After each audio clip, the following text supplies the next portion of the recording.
Good morning and welcome to Herald Now with me, Ryan Bridge. Great to have your company. It is Tuesday, the 17th of November. Coming up on the show this morning, more mines, more jobs, more money. That's the government's plan, but what's the cost and do we really have enough in the ground to make it worthwhile? The Resources Minister, Shane Jones, is here next to react to this and the Greens mining policy.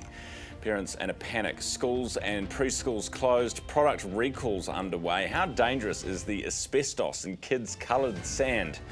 And how worried should you be as a parent? Also this morning, police and corrections went very quiet when Paul Rehua escaped from Mount Eden prison. Was he dangerous? Should the public have known more? The police superintendent in charge is with us on that. Plus, the freshly engaged leader of the Labour Party, Chris Hipkins, is here after 7:30. First, here's Neva. Herald Now News, powered by Newstalk ZB. A quick turnaround for the newly announced changes to vehicle imports to be law by week's end. The Clean Vehicle Standard gave importers credits for meeting carbon targets and charged them if they missed. But the Transport Ministers confirmed they'll slash charges, launch a review and make credits eligible until 2029. Chris Bishop says they're urgently protecting consumers following market changes. And he says they will lodge an amendment paper with these changes to the Land Transport Clean Vehicle Amendment Bill, which is going through the House this week. The government says it's moving to clarify employment law for contractors. 4 drivers have won their battle against Uber to be treated as employees rather than contractors. The Supreme Court has rejected Uber's bid for the court to overturn a 2024 Court of Appeal ruling. Finance Minister Nicola Willis says the government won't be making any legislative changes in hindsight, but is changing the law for the future. She says in general, the government is very reluctant to retrospectively legislate on these matters, and their focus is on arrangements going forward. The public sector union says further reducing the role of police in mental health will put patients at risk. New guidance is being introduced this week to determine if police are needed when health workers request non-emergency assistance or when people go missing from health facilities. Police say the new threshold will help free up officers to do the work only they can be doing. But Public Service Association National Secretary Fleur Fitzsimons says mental health workers deserve to have police support when they judge they need it. She says the health system is not ready for police to withdraw from mental health support, and this change will be dangerous for workers and patients alike. The UK government has just confirmed major changes to the country's immigration system. The changes are aimed at making the UK less attractive for illegal immigrants and make it easier to deport them. The UK government says the changes are the most sweeping reforms to tackle illegal migration in modern times. Prime Minister Sir Keir Starmer says the world has changed to become more volatile and insecure. Mystery remains over the circumstances that led to a fatal blaze in Manawatu Sanson on Saturday that claimed the lives of 3 young children and a man. Police responding to reports this is a suspected triple murder-suicide say they have not decided whether this is homicide. A Give a Little page has named the children as Goldie, August and Hugo, aged 1, 5 and 7. Police have confirmed the man, understood to be their father, died at the scene but wasn't burned in the blaze. Postmortems will be carried out this week. Herald Now Sport, brought to you by Gold Sport. Rugby's biennial Nations Championship has been confirmed to start in 2026. The All Blacks' maiden campaign will see them play France, Italy and Ireland at home in July, followed by Scotland, Wales and England away. Pat Cummins is firming to play in the second Ashes cricket test after a session of almost an hour bowling at full speed in Perth. He's recovering from a back stress injury. Top-ranked female tennis players Elena Svitolina and Emma Navarro are returning to the ASB Classic, but Naomi Osaka has pulled out. You're watching Herald Now. Great to have your company this Tuesday morning, just gone 3 minutes after 7 o'clock. So Shane Jones on the program in a few minutes' time talking about mining.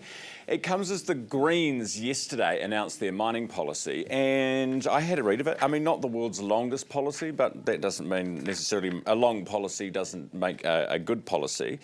However, what they have laid out is basically we're against mining. So they say the consents handed out for any fast-track mines will be revoked under any government that they form part of. This is for coal mining, it's for hard rock gold, and for seabed mining. So far, so very green. Great.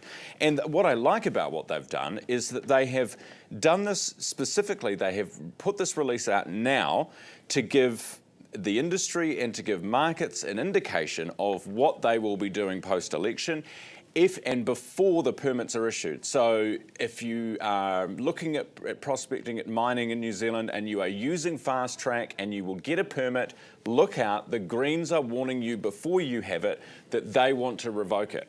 So far, so good. I mean, it's onto it, okay? It's onto it. Clearly, Kevin Haig, who's coming in as the Chief of Staff for the Greens, is having some impact. They're like growing up about it. Great. However, what shocked me yesterday was the Green Party co-leader, Marama Davidson, was asked, is this policy on mining a bottom line for the Greens going into the election next year? And she said no. What else are the Greens meant to be there for but to stop things like mining for coal? I think it's outrageous. If I was a Green voter personally, I would be outraged that it wasn't a bottom line for them. It would be like the Māori Party saying, yeah, no, we're open to negotiation on the treaty. You know, it doesn't make any sense. Anyway, we'll talk to Shane Jones for his reaction about that in just a second. Here's weather. Herald Now weather, brought to you by You Do It Kitchens.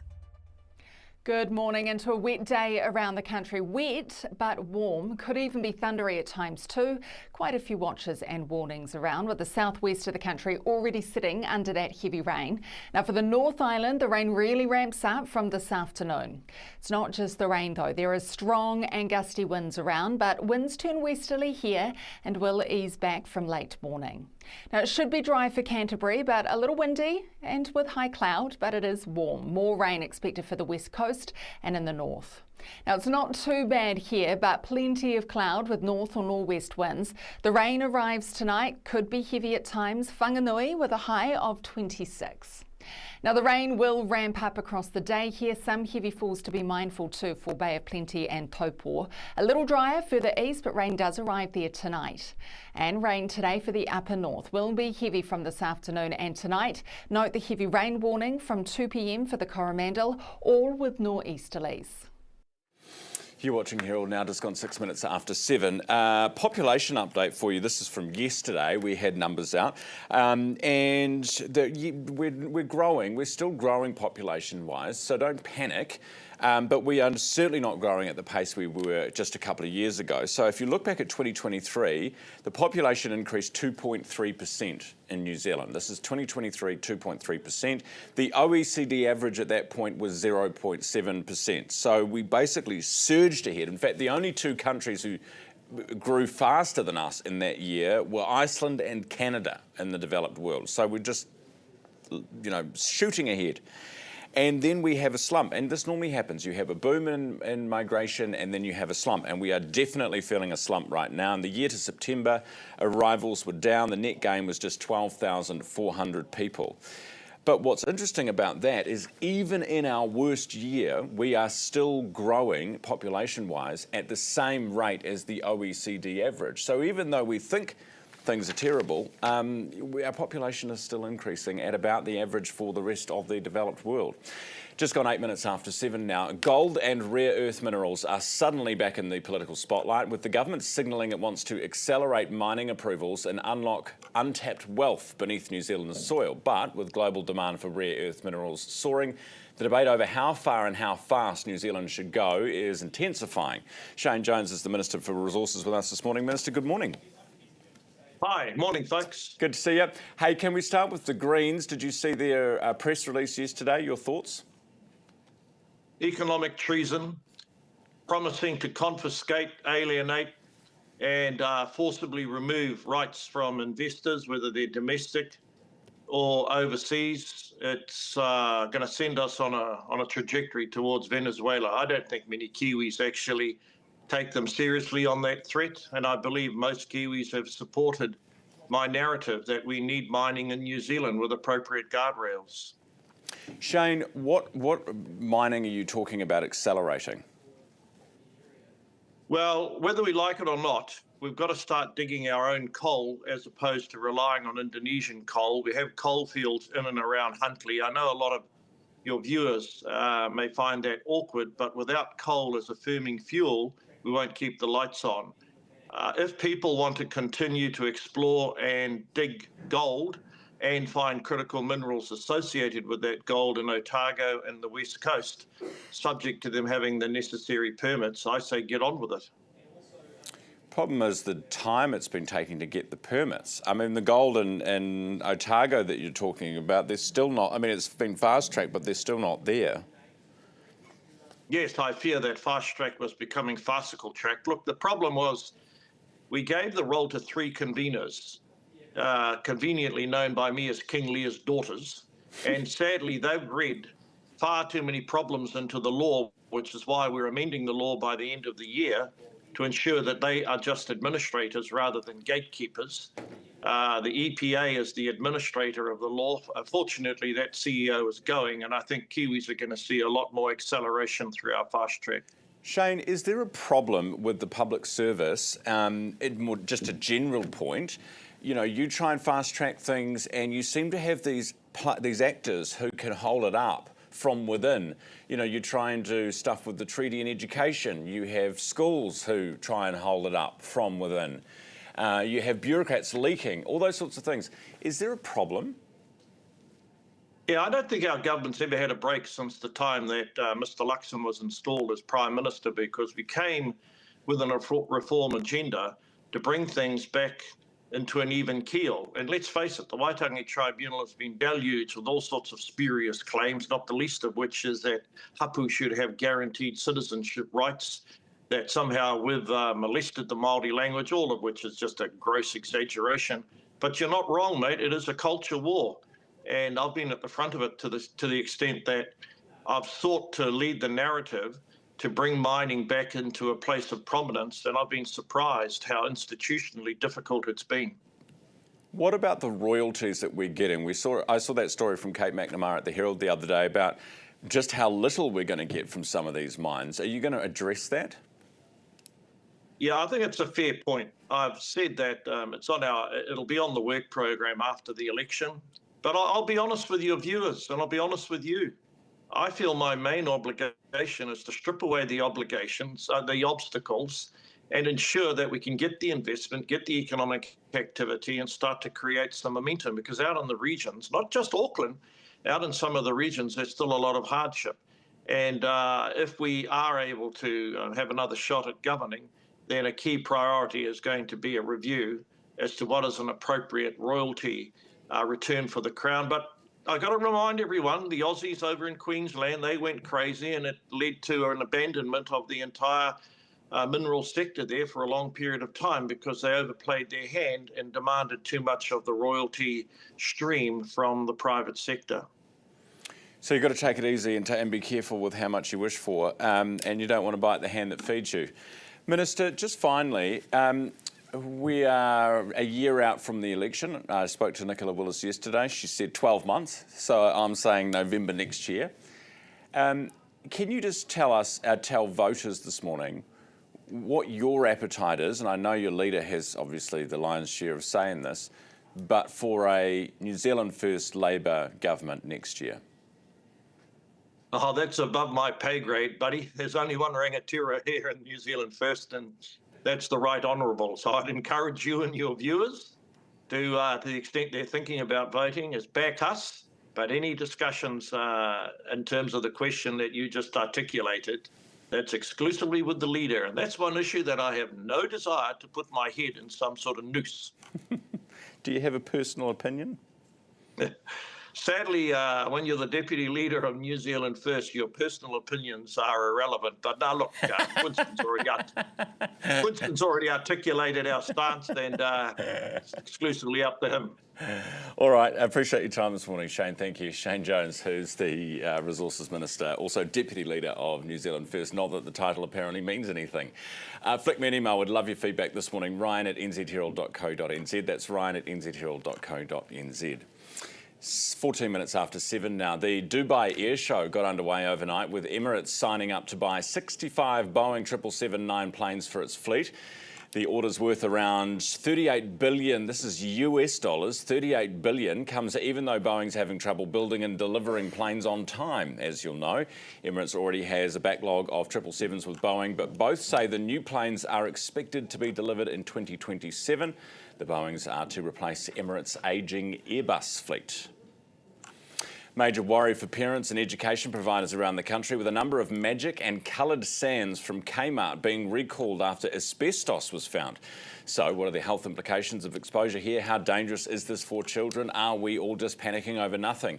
Joining us now is Dr. Prabhani Wood, who is a medical director with the Royal College of General Practitioners and is with us live from Hamilton this morning. Good morning. Good morning. Good to see you. First of all, we've heard from parents that some kids have swallowed this stuff. Others, they're worried about, inhalation. What is can you be hurt from asbestos if you're swallowing this stuff? I think, obviously, as a parent myself, anytime you hear that things that kids play with are contaminated with something as serious as asbestos, it's natural to be very worried. What we can say is we know there will be very, very trace amounts. We don't know how much is there at the moment. They're doing testing. We know that exposure through swallowing is likely to be very low risk. Secondly, exposure to asbestos is at its worst when you're breathing in particles, which is also very much harder to do if it's in sand.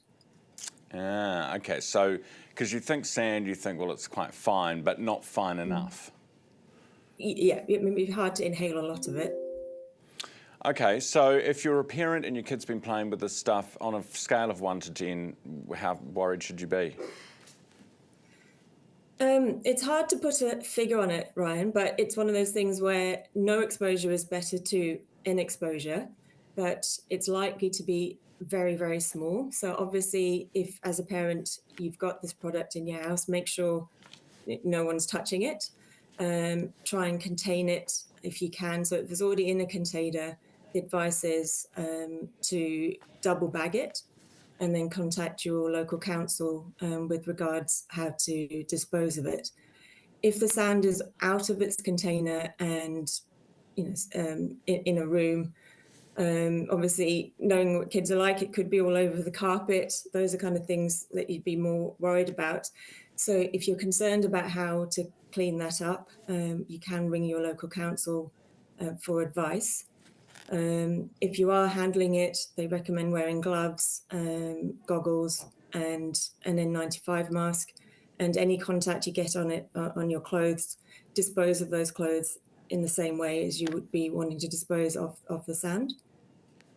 So you say don't worry, and then you talk about disposing of clothes and double bagging the asbestos, and I'm thinking, ooh, sounds a bit freaky. I know, and that's the advice we have to give, because it's likely it's very, very minimal exposure, but at the same time we have to take this seriously. Yeah, fair enough. So that. And would you know, how long would it take you if you were exposed to asbestos before you would show any symptoms of being exposed? And that's the thing, Ryan. It could be 20 to 50 years. So wow. That's the other thing. There's nothing, if you have been exposed, obviously you'll be worried, and you can call Healthline for advice, but there's no need for a medical check right now, because, like I said, if you are going to get any symptoms, it will be many years down the track. Appreciate your time this morning. Thanks for being with me. Dr. Prabhani Wood, Medical Director of the Royal College of General Practitioners. It is 18 minutes after 7 now. Coming up next, food prices up again, an average of 4.7% in the last year. Cheese, we all know about, up 30%.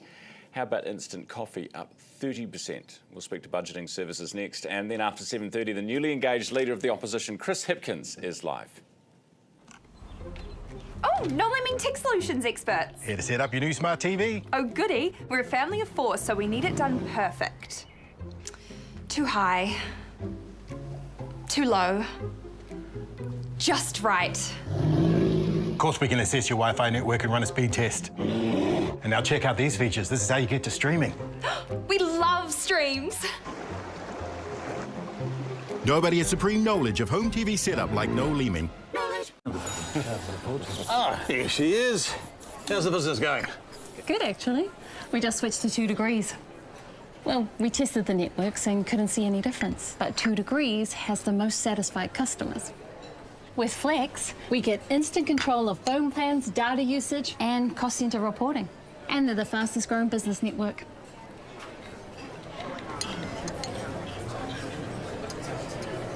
You can have what she's having. Ready?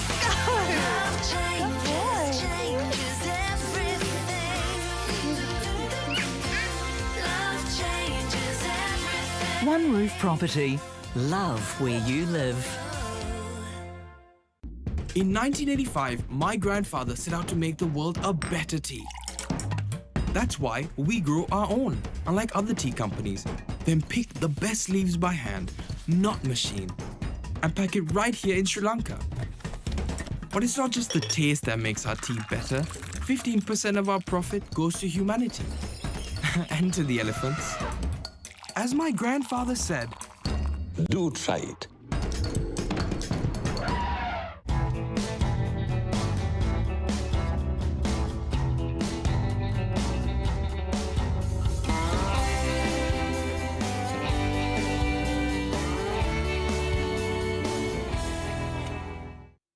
Welcome back. Good to have your company this morning, just gone 20 after 7. So you will know about this. The cost of living, you can't avoid it, continues to climb. Figures out yesterday showing the majority of your household staples are up year on year. Power prices up 12%, food up 4.7%.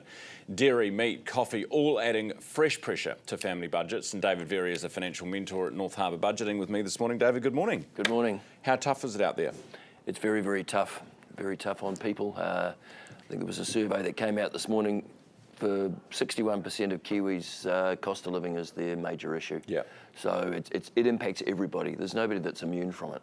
Is it are your queues getting longer, or more people wanting help? Totally. And in fact, we're in that situation. We used to like to be back to people within 24 hours of them contacting us. Some budget services now have a 2 or 3 week wait to actually get in front of a financial mentor to just start discussing their budget to try and find the solutions. What are people saying when they arrive? Well, first thing, when they arrived, they're stressed. We're always dealing with people in crisis. So the first thing is it's almost, can you help? It's almost as fundamental as that. So again, as soon as somebody walks in, I mean, to some extent, we're counsellors because we're trying to get people to calm down, to try and sit with us and to say, right, let's just start from the beginning. Let's try and get something together. Let's get your budget together. Let's try and find out exactly what your position is, and that's almost like the first thing that we do. And what is their position? Are they working? Are they, working lots of jobs? Are they bringing in good money but still can't make it work? We cover the entire gamut of people. We had, particularly during in the last couple of years, we had more people with mortgages that came in. A lot of people are employed. A lot of people are on benefits, of course, and of course, including in those people on benefits are pensioners.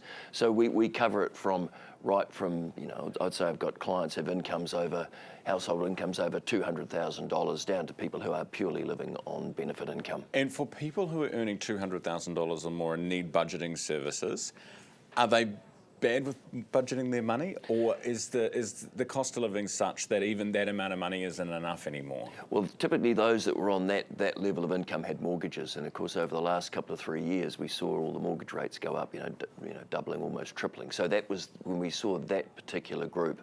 That was the group that was hurt by the increases in their interest costs. That's something that's actually sort of trend off now as the interest rates have come off. The fixed rates are now a lot lower. But again, the reverse side of that is tell me that rates haven't gone up everywhere you go. Exactly. Tell me that insurance costs haven't gone up. So whilst they've had some relief from that, even that group is affected by all the other bits and pieces. But it's probably the rank and file. The vast majority of people still live, paycheck to paycheck, as we describe it. So you only need to get little variations. When you talk little variations, you get a cost of living going on basics going up by 4.7%. I haven't had any increase in my wage, salary, or benefit income. Of course, it's going to affect you, and it's all on those basics. It's all those everyday things that you walk in and get. So what do you tell people then? Because they are basic items, so you can't exactly do without them. That's when it comes down to, as I say, mentoring them. We've actually saying, well, we've got your budget, so what can you do to adjust your budget? for instance, you might start and say, can you get a second job? Well, job market in New Zealand at the moment, I think it was something a couple of weeks ago, a mini putt course in Wellington, 600 job applications for, basically almost like a holiday job. So that sort of thing is very, very difficult to do, albeit increasing your income would be the nicest thing to do. A lot of it's about trying to control your expenses. One of the biggest issues we've got at just about all of our clients come in with debt. And that's, if you want to talk about something, cost of living that pulls you down, but then on top of that, you're also trying to... Debt kicks you when you're down. Debt kicks you, absolutely. So what do you say to people? Don't get in debt in the first place. What are people getting into debt for? Well, because my mum said to me when I was young, never get a credit card, and I've never had a credit card, and I'm so grateful that I've never had one, because I'm not the right kind of person. But is that sort of where it starts, or what? For a lot of it, I guess it does start with that, and people start, even young kids, you start out with a plan on your phone, $120 a month. Well, that tells me that you've actually got an iPhone 17 as part of your phone, almost part of your phone bill. So people start very, very early with that, and they get used to using it. Look, credit, I'm not anti-debt, as long as it's used in the right way. When we see people using their debt, and I'll use buy now, pay later as an example, again, can be a very useful tool. But as soon as we see a client that's using buy now, pay later, and they're buying essentials, they're getting some food or something on the buy now, pay later. As soon as we see that, we know we're dealing with a very, very specific problem. We'd also argue that debt's still pretty easy to get. I know there's others argue that, oh gosh, we need to let's loosen things up and get the economy going with people borrowing money and spending it in the retail stores who are doing it tough. But again, we see the end of that when they've taken on that debt and they just find themselves, again, just saying, oh gosh, I hadn't really budgeted that well. I'd never really thought about it. And that again comes back to us as that combination of cost of living increases, the debt burdens that people carry. It's a recipe for financial hardship. David, appreciate your update this morning. Thank you very much. David Berry, financial mentor at North Harbour Budgeting. Is that correct? That is correct. Great, thank you. Right, it is 26 minutes after 7 now. The Supreme Court's ruled that 4 Uber drivers are actually employees, not contractors. So what does this mean for all the other drivers, and what does it mean for us, the passengers? We'll speak to the union next. You Do It DIY can make your new dream kitchen a reality. As a trusted Kiwi manufacturer for 44 years, You Do It has made it easy to design, order and assemble your own dream kitchen, offering a range of colour options and flexible sizing. With excellent online support, our customers all agree that You Do It makes DIY easy, delivering superb quality at a great price. Get your project started today at newsroom.co.nz.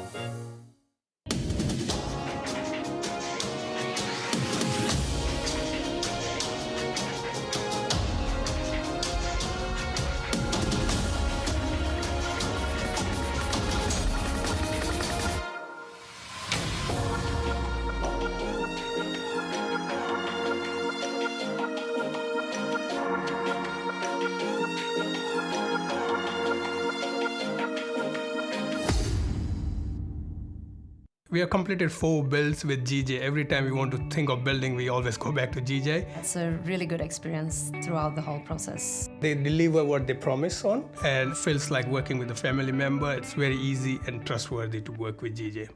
Stop paying the waiting tax. The money you could miss out on by delaying the start of your investment journey. Up your tempo with Tempo, the guided investment app that helps you get started. Don't delay because you don't think you have enough time, money, or know-how. All you need is a goal, and our guidance will help with the rest. Plus, this month, get a guaranteed $10 Kickstarter and the chance to win $1,000. Download Tempo now. Luke Combs, Morgan Wallen, Kaylee Bell, Jelly Roll, Megan Moroney, Chris Stapleton. All the country stars have come to play on the all-new iHeart Country NZ. Your new home for country is iHeart Country NZ. 28 after 7, a landmark decision from the Supreme Court has ruled that Uber drivers are not independent contractors, they're employees. It's a ruling that could reshape the entire gig economy, raising questions about back pay, minimum wage obligations, sick leave, and what rights gig workers have when missing out, that they have been missing out on for years.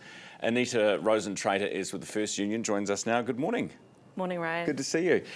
So, what minimum rights or minimum entitlements should all these workers, because you've got 1,000 Uber members, what minimum rights and entitlements should they be getting, do you think? So minimum wage is obviously a big one, because if you're earning less than minimum wage, then hour by hour, you're not making as much money as you're entitled to. We've got annual leave, sick leave, parental leave, bereavement leave, all different kinds of leave under the Holidays Act. Things like KiwiSaver contributions, and then, the right to join a union, the right to challenge an unfair dismissal, the right to collectively bargain. Pretty much everything you can think of that people associate with work rights in New Zealand are actually employee rights. And at the moment, this applies to the 4 individuals who've taken the case. But as I said, you've got other members, so you're now going to be pushing for these minimum entitlements for everybody, presumably. Absolutely. I mean, that's the point. That's the point. So what are we talking here? Is that hundreds of millions of dollars? It's really hard to say. I would think it would be a lot of money. So we obviously have the 4 drivers. We need to start with them. The first thing to do is to calculate exactly how much money Uber owes those 4. And then, like you say, we've got 1,000 plus other drivers who are sort of waiting in the wings. We'll use the methodology that we've come up with alongside the courts. Obviously, we don't do it on our own, and Uber is involved in that process. I'll use that methodology and unroll that across the rest of the drivers we have and any other drivers who join the union from here on out. So it's really hard to say exactly how much it's going to be, but it will be a lot of money for Uber. Okay, and that's going to mean that this model is broken, isn't it? I mean, the model is not, in your view, is not sustainable, not going to hold up, and that means that the cheap trips we get on Uber will be a thing of the past. Well, it's sort of up to Uber because, as you know, there's a lot of money coming to Uber and they're choosing what to do with that money. Right now, for example, they're avoiding paying tax in New Zealand, the tax that they're meant to be paying. They're avoiding paying what drivers are entitled to in terms of the minimum wage and all those other things. But they've got heaps of money rolling in, so they could actually just reconfigure where the money's going, make sure that everyone's getting what they should have been getting to begin with, what they should have been paying when they first entered this country in 2014, and we wouldn't have ended up with this problem. What if they pull out of New Zealand? How would you feel then? I mean, they have threatened that in several other jurisdictions around the world in response to legal action and other kind of, driver opposition. It's very seldom actually happened. So we think the more likely scenario is that they'll just have to have a look at their books and do the right thing. Anita, the problem you've got is this government has basically said they're going to legislate over the top of this anyway. So the court case may have limited applicability to everyone else. It could actually just be these 4. Yeah, I mean, I think it's safe to say that the drivers have made a splash when it's not just Uber who's fighting against them, it's the actual government who's coming in behind to fight against them as well, behind Uber. I would just say to the government, you're on the wrong side of history on this one. They should be coming in behind drivers. They should be supporting thousands of New Zealanders who have been doing this work for sort of 10 plus years, being exploited, making less than the minimum wage, instead of this global corporation set up in Silicon Valley that just, sieves money out of this country and has nothing of value to contribute. You say these drivers are, what was the word you used? They're being exploited by Uber. They don't have to work there, and many of them work for Didi and Bolt at the same time. Are they really employees? Yeah, they absolutely are. So obviously this is the top court we're talking about. We're not, in the employment court anymore. We went through the Court of Appeal. This is the Supreme Court. And on top of that, we got 5 judges who unanimously agreed that these workers are employees. So you can't get any better than that. And basically, it's nothing to do with, whether they can or can't work for anyone else, because employees who work in traditional jobs can actually work for other companies at the same time in a lot of circumstances. So that's not a deciding factor. It's to do with how much control there is over the work, who's making the money, whose business is actually benefited by the work of these drivers. And the court looked at the actual practical day-to-day work of the drivers and found that Uber is the company that's benefiting and Uber is the employer and that the drivers are employees of Uber. Anita, appreciate your time this morning. Thanks for being with me. Thanks, Ryan. That's Anita Rosentrader from First Union. We'll speak to Catherine Rich from Business New Zealand after 8 o'clock. Right, it is time for news with Neva. Herald NOW News, powered by News Talk ZB. A quick turnaround for the newly announced changes to vehicle imports to be law by week's end. The Clean Vehicle Standard gave importers credits for meeting carbon targets and charged them if they missed. But the Transport Ministers confirmed they'll slash charges, launch a review and make credits eligible until 2029. Chris Bishop says they're urgently protecting consumers following market changes. And he says they will lodge an amendment paper with these changes to the Land Transport Clean Vehicle Amendment Bill, which is going through the House this week. The government says it's moving to clarify employment law for contractors. 4 drivers have won their battle against Uber to be treated as employees rather than contractors. The Supreme Court has rejected Uber's bid for the court to overturn a 2024 Court of Appeal ruling. Finance Minister Nicola Willis says the government won't be making any legislative changes in hindsight, but is changing the law for the future. She says in general, the government is very reluctant to retrospectively legislate on these matters, and their focus is on arrangements going forward. The public sector union says further reducing the role of police in mental health will put patients at risk. New guidance is being introduced this week to determine if police are needed when health workers request non-emergency assistance or when people go missing from health facilities. Police say the new threshold will help free up officers to do the work only they can be doing. But Public Service Association National Secretary Fleur Fitzsimons says mental health workers deserve to have police support when they judge they need it. She says the health system is not ready for police to withdraw from mental health support, and this change will be dangerous for workers and patients alike. The UK government has just confirmed major changes to the country's immigration system. The changes are aimed at making the UK less attractive for illegal immigrants and make it easier to deport them. The UK government says the changes are the most sweeping reforms to tackle illegal migration in modern times. Prime Minister Sir Keir Starmer says the world has changed to become more volatile and insecure. Mystery remains over the circumstances that led to a fatal blaze in Manawatu Sanson on Saturday that claimed the lives of 3 young children and a man. Police responding to reports this is a suspected triple murder-suicide say they have not decided whether this is homicide.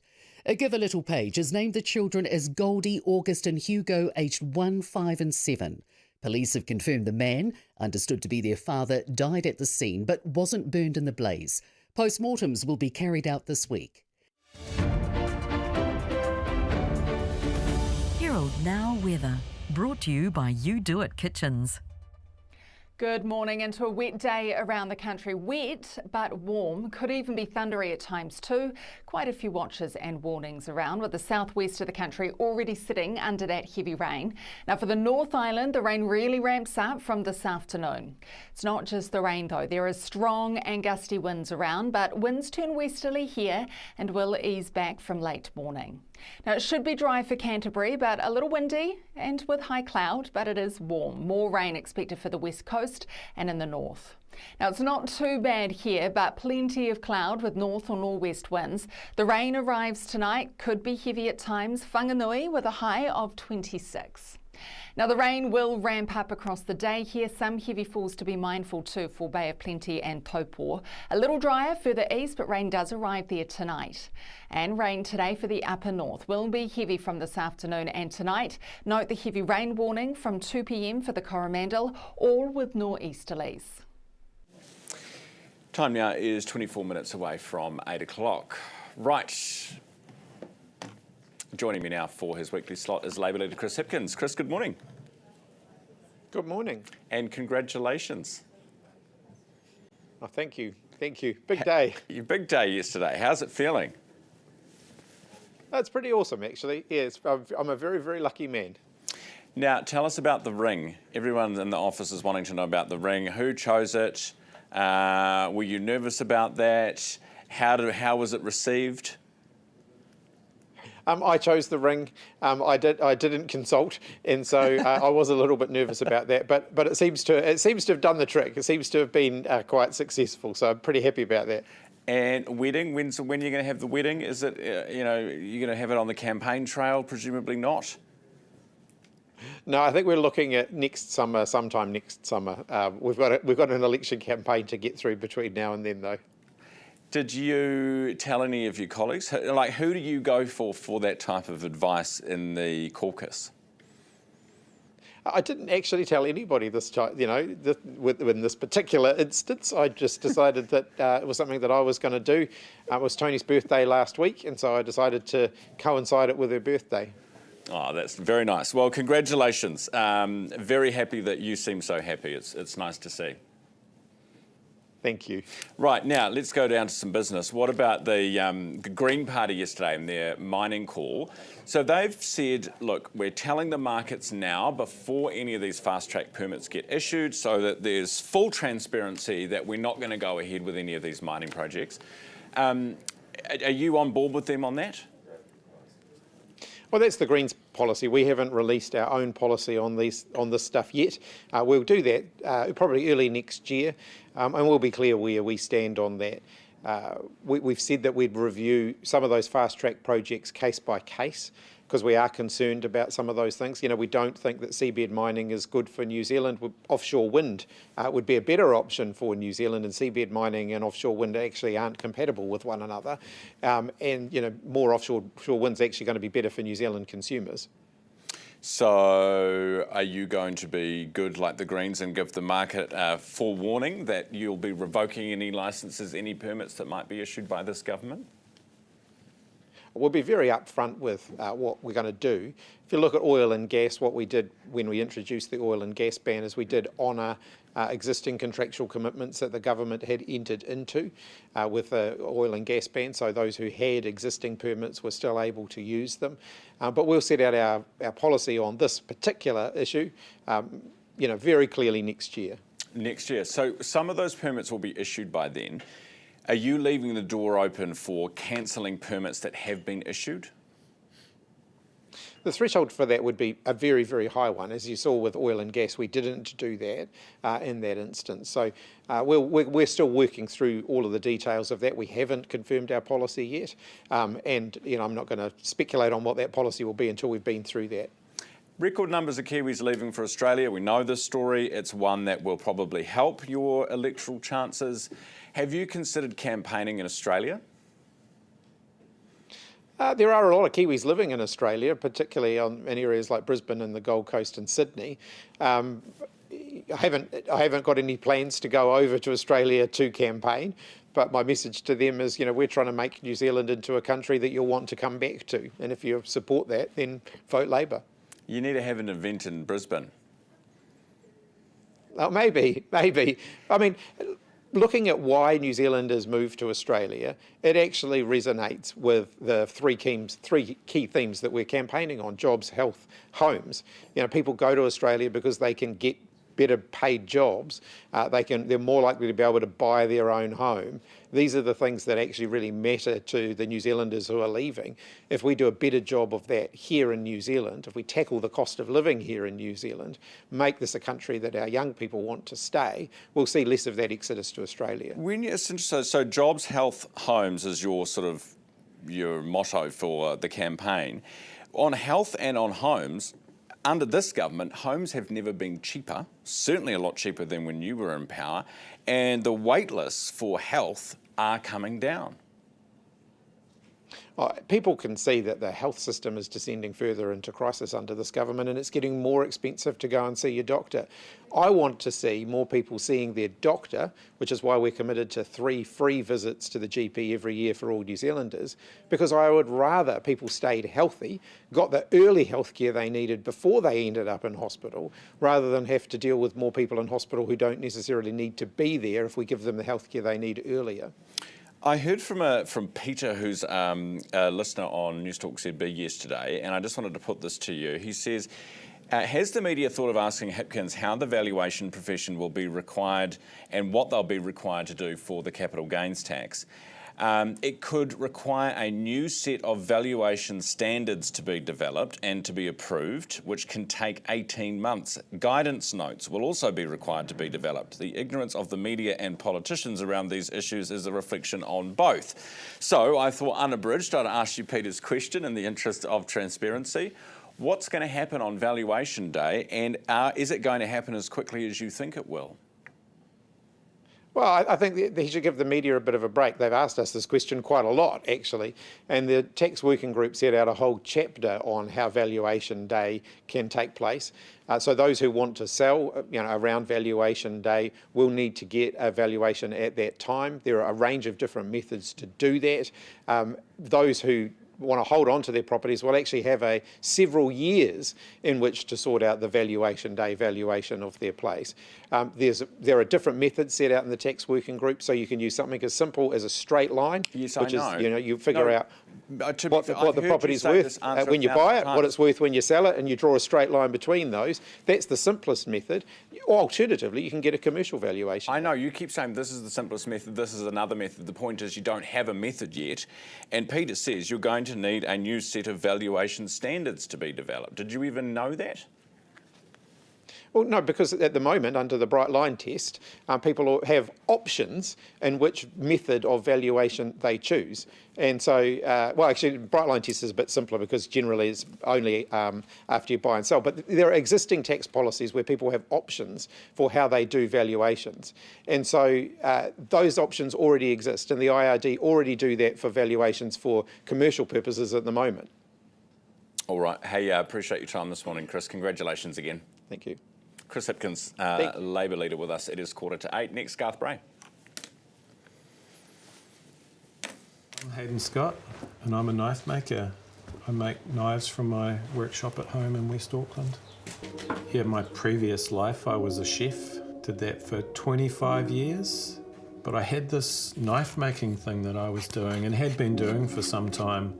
And so that transition from finishing that 25-year career and taking the plunge into full-time knife maker, I had been building up to that, but I still had to take a leap. Oh, No Lemming Tech Solutions experts. Here to set up your new smart TV. Oh, goody. We're a family of 4, so we need it done perfect. Too high. Too low. Just right.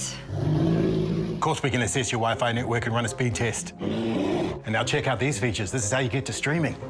We love streams. Nobody has supreme knowledge of home TV setup like No Lemming. Maximising productivity, what have you got? Well, if we switch to 2 degrees, with Flex for Business, we can instantly manage data usage, employee mobile plans, and cost centre reporting, saving us time and money. Cool. I'll get onto that then.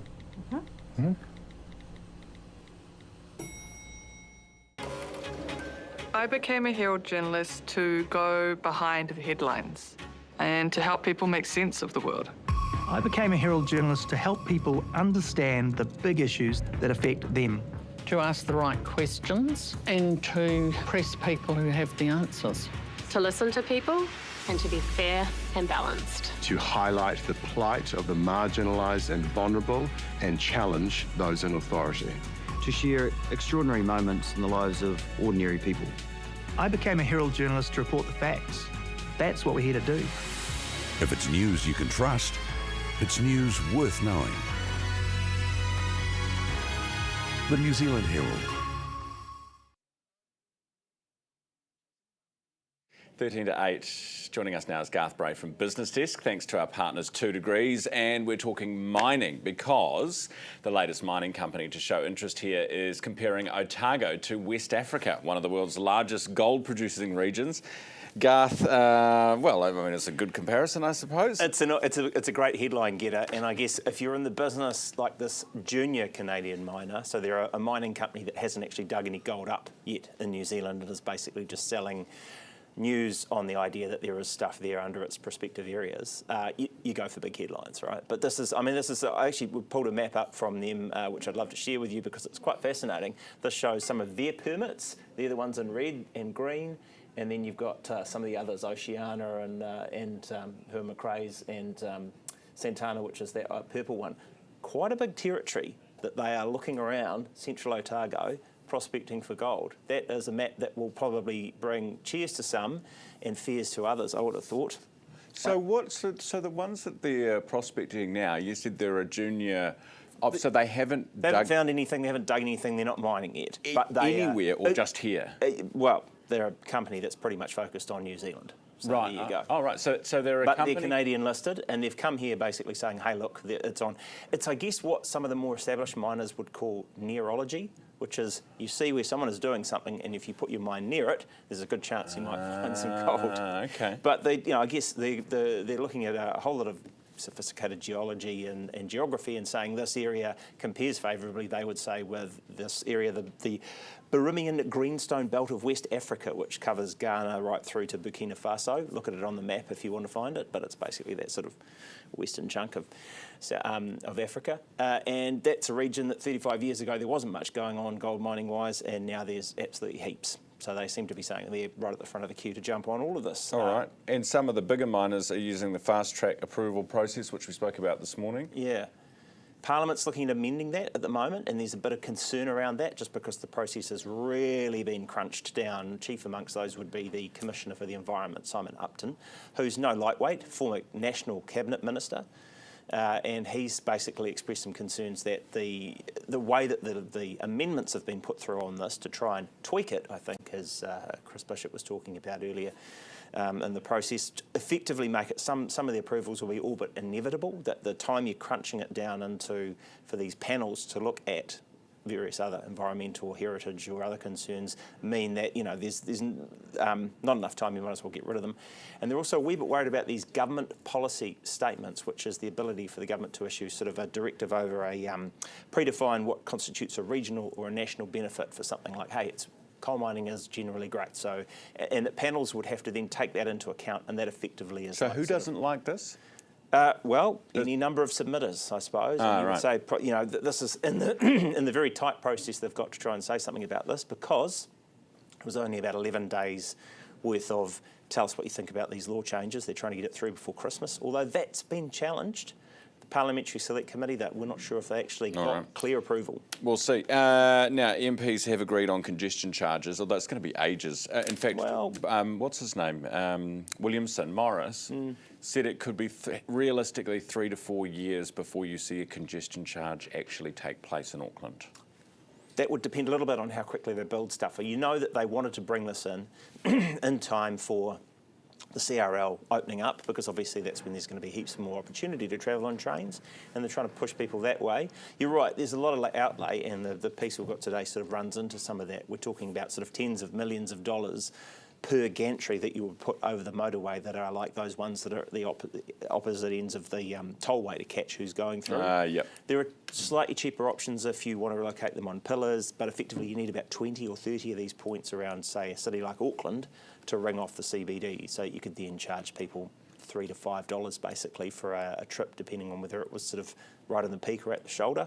But they reckon, congestion is probably costing anywhere between sort of 900 million and 1.3 billion a year in lost productivity. So, and if you can funnel the money back into, buses and trains and that kind of stuff, as the law requires, they reckon overseas, most people have hated this for the first 12 months, and then most of them have been okay with it. Get used to it. Get on with it.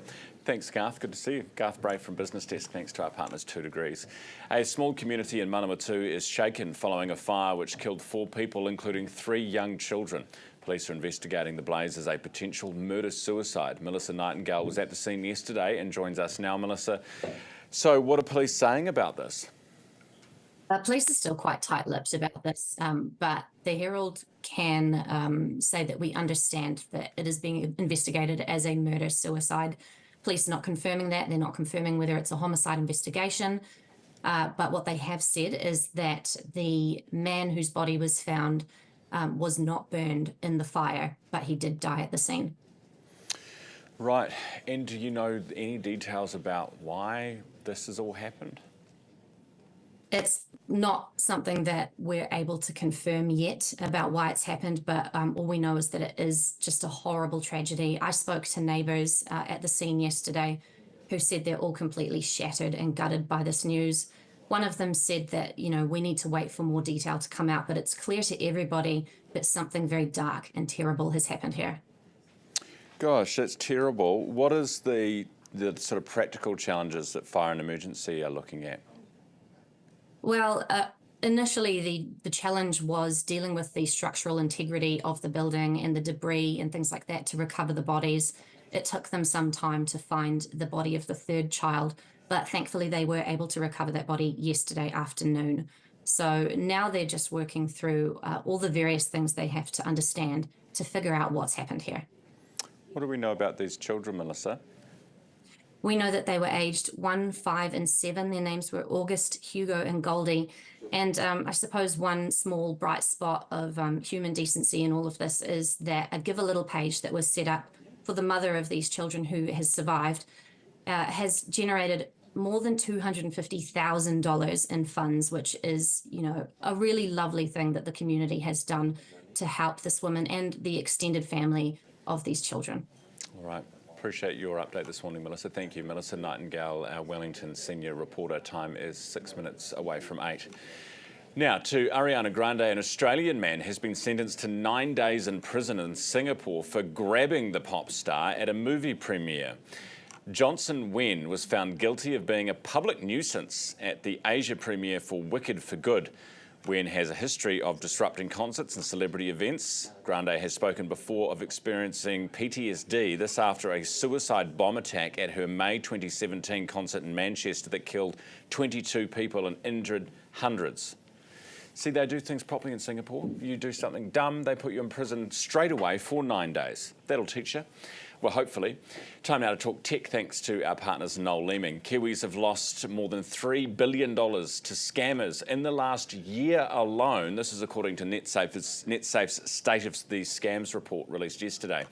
With scammers' methods becoming more and more sophisticated, how can new technology and government legislation help protect us? Paul Spain's with Gorilla Tech, and he's the CEO with us this morning. Paul, good morning. Good morning, Ryan. It's a lot of money, isn't it?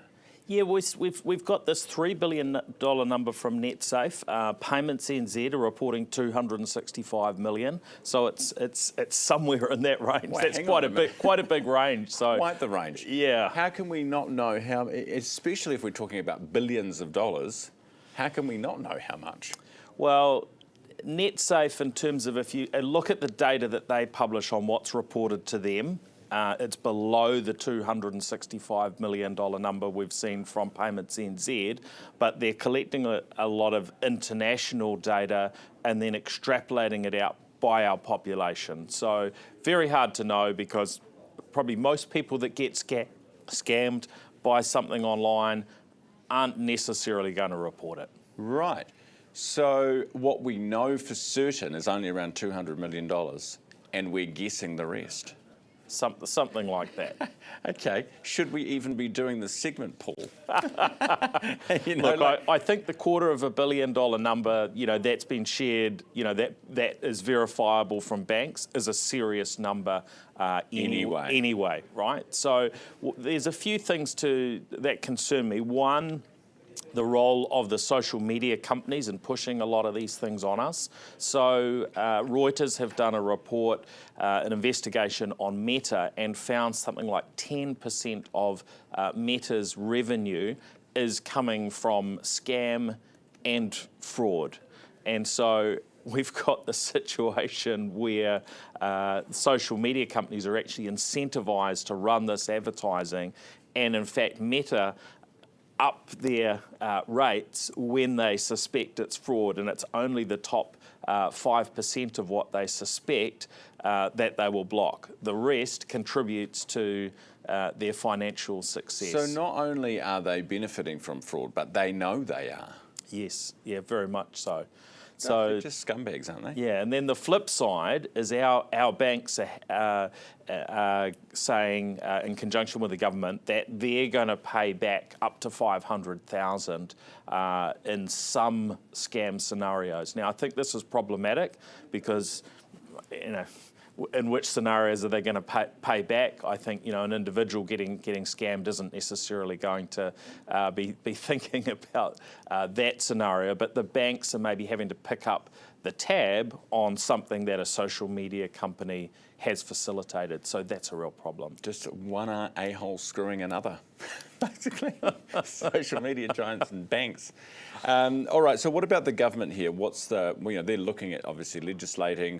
What legislation are we talking about? And can anything actually help fix it? So they're putting more onus on the banks, and that's that $500,000 commitment if the banks found to have effectively been negligent in their actions. So what that means is we're going to see a lot more of banks asking, well, what's this payment for? What are you doing? Maybe then pushing more education on customers. So it may make it a little bit harder for us to actually interact with our banks if they're getting a bit more pushy about protecting themselves, then they're probably going to be a little bit more difficult to deal with. It's a Fraud Awareness Week, which I think everyone's aware, but it's just that sometimes you forget and then you get tripped up. Yeah, so ownyouronline.gov.nz is a website that folks can go to. If you think you've been scammed or you're not sure, you've clicked on an advert and you're being sold something, someone's trying to elicit money from you and you're not 100% sure, that's a place you can go to check.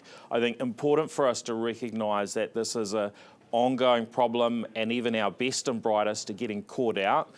Let's not forget Team New Zealand, $2.8 million that they paid to a scammer. So this really can happen to anybody, anytime. So we need to stop and check and then report if we think we've come across something. But we need to slow down when we're doing anything that involves transactions, sharing our identity and so on, and also making sure we're using those unique passwords with everything that we do online. All right, Paul, appreciate you coming in this morning. Thank you. Paul Spain, Gorilla Tech CEO. Time is 8 o'clock.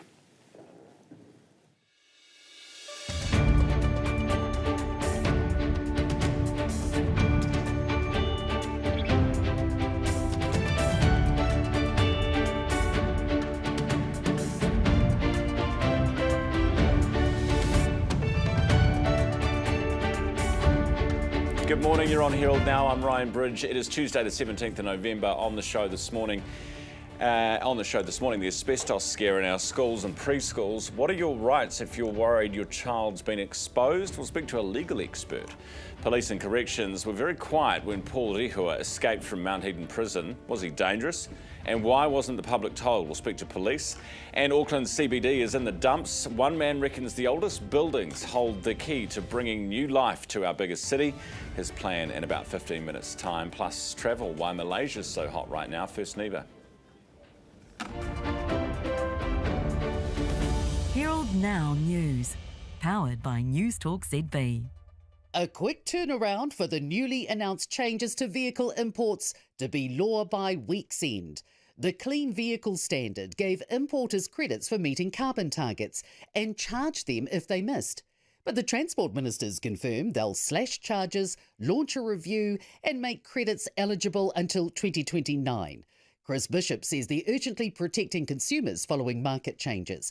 And he says they will lodge an amendment paper with these changes to the Land Transport Clean Vehicle Amendment Bill, which is going through the House this week. The government says it's moving to clarify employment law for contractors. 4 drivers have won their battle against Uber to be treated as employees rather than contractors. The Supreme Court has rejected Uber's bid for the court to overturn a 2024 Court of Appeal ruling. Finance Minister Nicola Willis says the government won't be making any legislative changes in hindsight, but is changing the law for the future. She says in general, the government is very reluctant to retrospectively legislate on these matters, and their focus is on arrangements going forward. The public sector union says further reducing the role of police in mental health will put patients at risk. New guidance is being introduced this week to determine if police are needed when health workers request non-emergency assistance or when people go missing from health facilities. Police say the new threshold will help free up officers to do the work only they can be doing. But Public Service Association National Secretary Fleur Fitzsimons says mental health workers deserve to have police support when they judge they need it. She says the health system is not ready for police to withdraw from mental health support, and this change will be dangerous for workers and patients alike. The UK government has just confirmed major changes to the country's immigration system. The changes are aimed at making the UK less attractive for illegal immigrants and make it easier to deport them. The UK government says the changes are the most sweeping reforms to tackle illegal migration in modern times. Prime Minister Sir Keir Starmer says the world has changed to become more volatile and insecure. Mystery remains over the circumstances that led to a fatal blaze in Manawatu, Sanson on Saturday that claimed the lives of 3 young children and a man. Police responding to reports this is a suspected triple murder-suicide say they have not decided whether this is homicide. A Give a Little page has named the children as Goldie, August and Hugo, aged 1, 5 and 7. Police have confirmed the man, understood to be their father, died at the scene but wasn't burned in the blaze.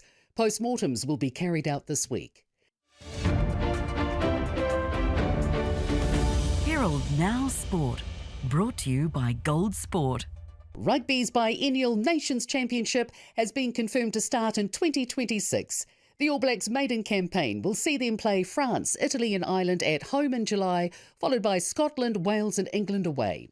Pat Cummins is firming to play in the second Ashes cricket test after a session of almost an hour bowling at full speed in Perth. He's recovering from a back stress injury. Top-ranked female tennis players Elena Svitolina and Emma Navarro are returning to the ASB Classic, but Naomi Osaka has pulled out. Herald Now Weather, brought to you by You Do It Kitchens.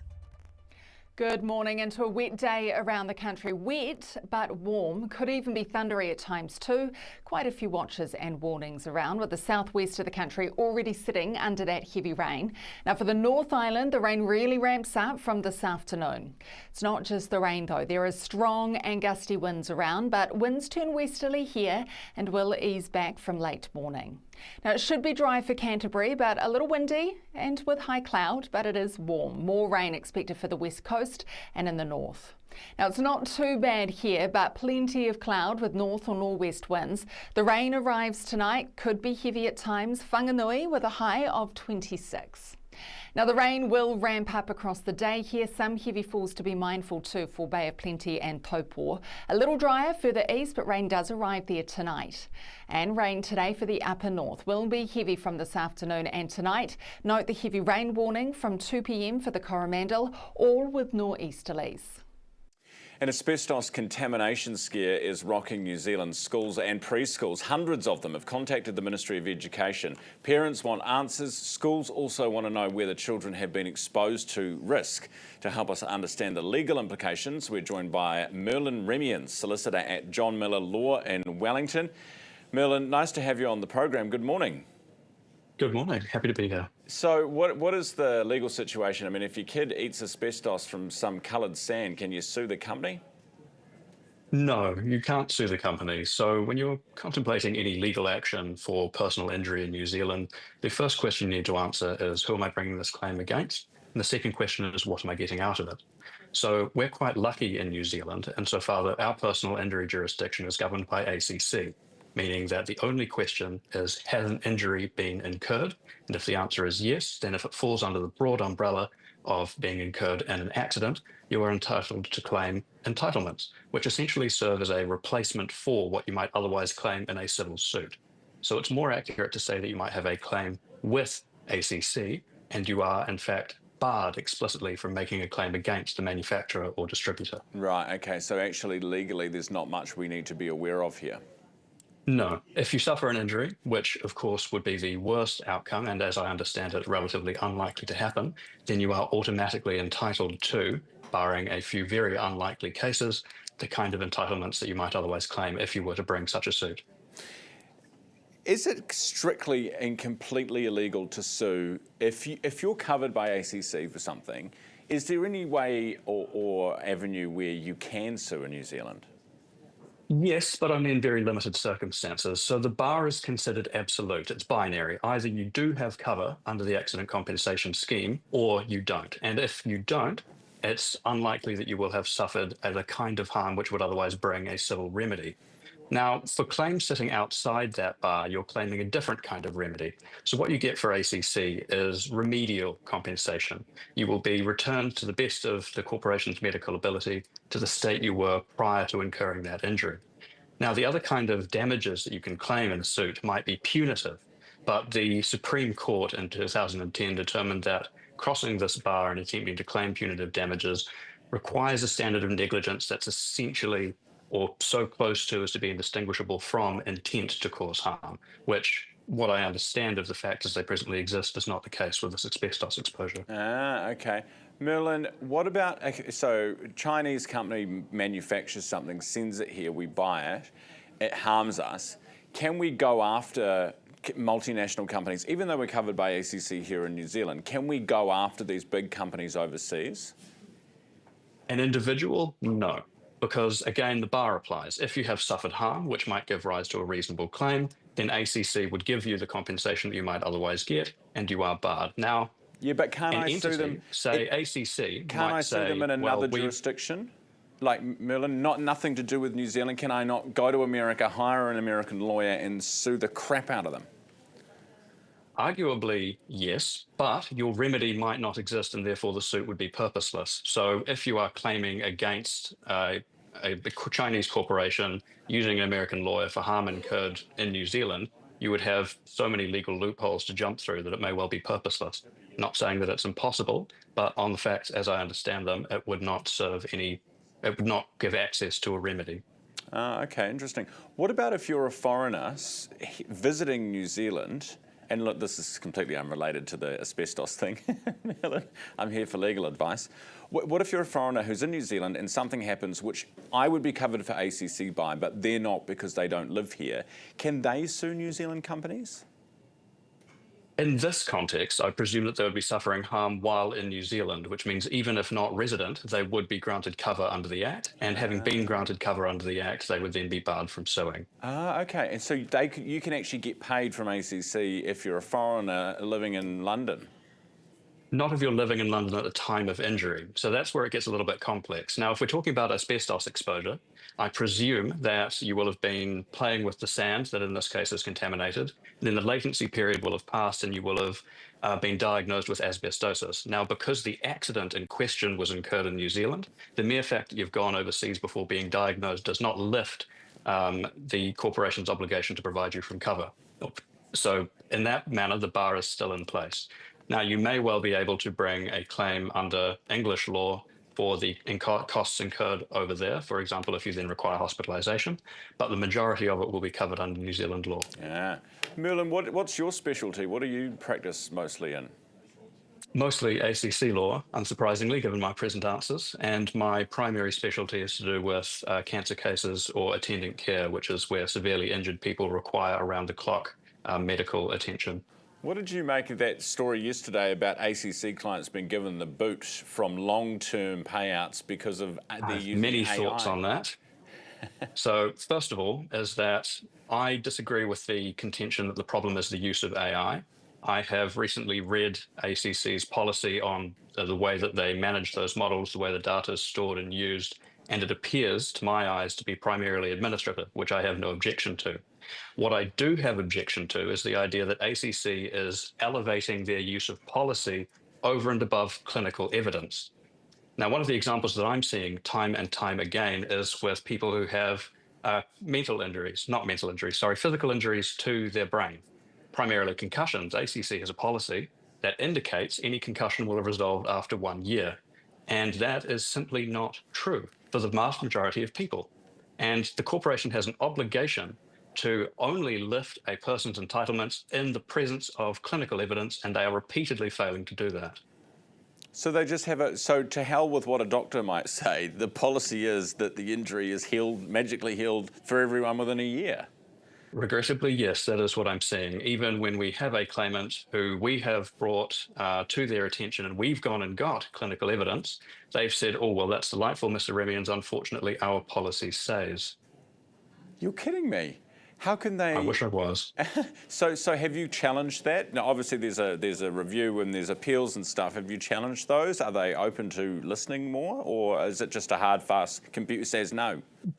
They do appear to be open to listening more, but the rate of listening is outpaced by the rate at which people are being kicked off the Act. There's simply not enough ACC lawyers or advocates to account for all of the people who are being suffered by these most recent choices of the corporation. Have you seen it this bad in terms of the numbers being kicked off before? No.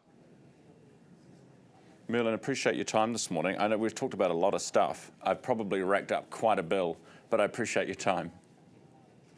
Yeah. Merlin Remian's a solicitor at John Miller Law in Wellington.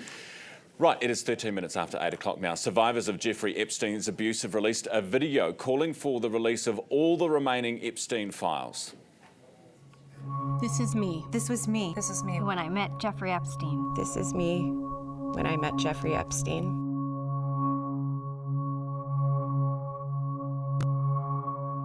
There are about 1,000 of us.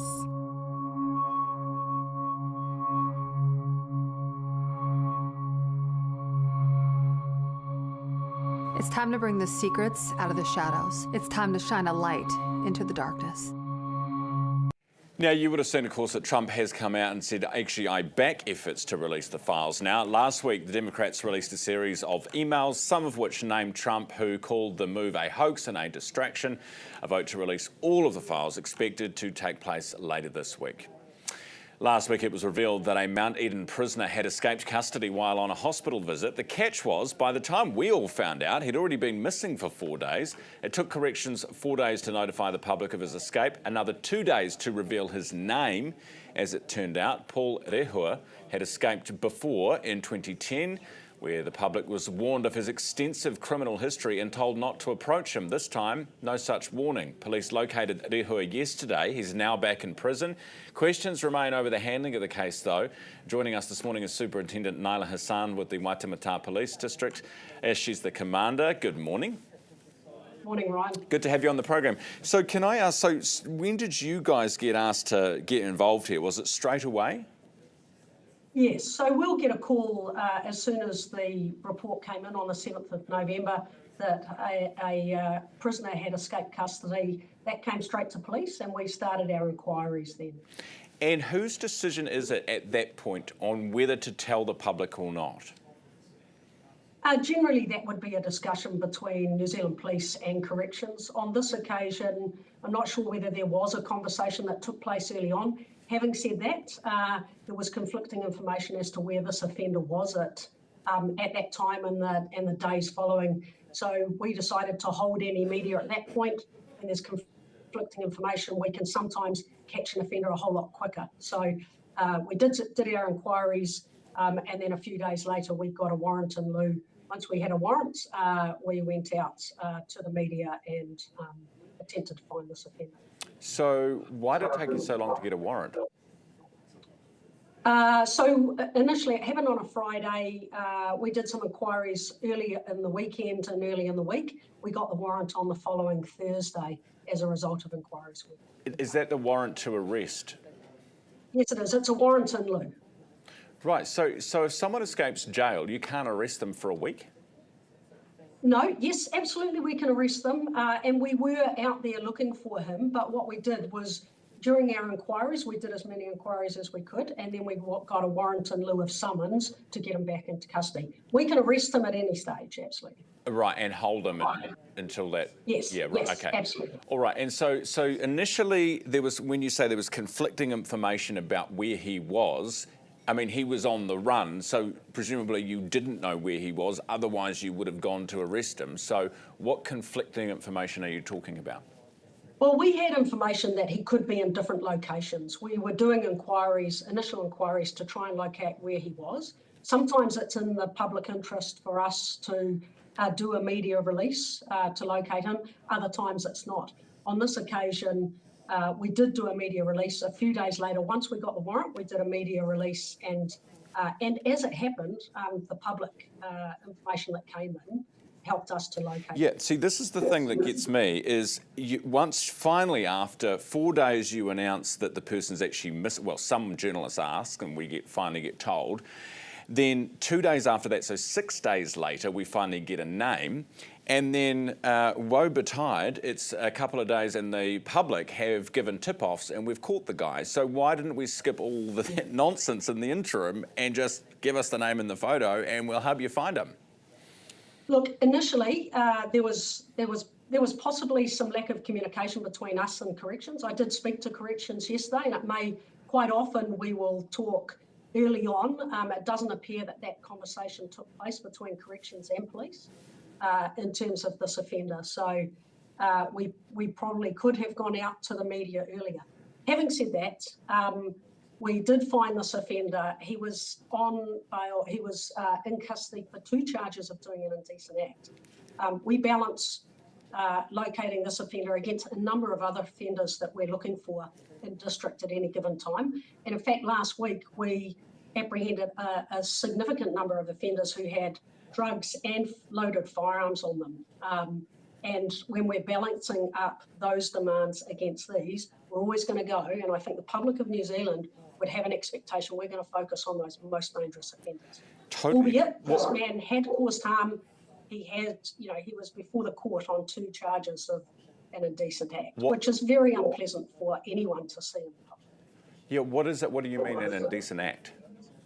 Look, I can't go into the details. This offender is before the court at the moment, Ryan. But what I can say is 2 charges of an indecent act. It wasn't doing offending against another person. It was him doing an indecent act in a public place. Right, okay, I think I can understand what you're talking about, sadly. So, okay, that's fine, but surely if you've got, and you mentioned, you're chasing people with guns and all sorts of stuff, totally understand.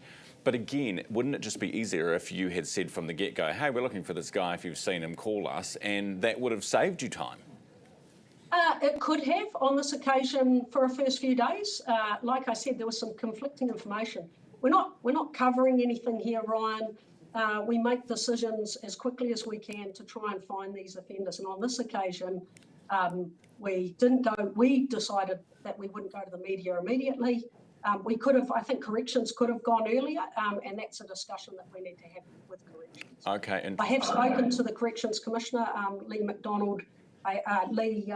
Marsh. I had a chat to him last night on a number of occasions about this. Okay, and so, and the thinking is that in the future there'll be more public, notifications, and things will move a bit quicker. I think things could have been done differently, and we're always open to looking at what we did on this occasion and seeing if we could have done it better, Ryan. All right. I'll be having another chat with Lee today, and also our inquiry teams. Having said that, please appreciate we do chase the most dangerous offenders, and this offender didn't fall into that category. When we did an early risk assessment on this matter, this offender didn't fall into that category as a significantly dangerous offender, albeit he could cause some harm in the community. All right. And Nyla, did you guys know that he'd escaped prison before?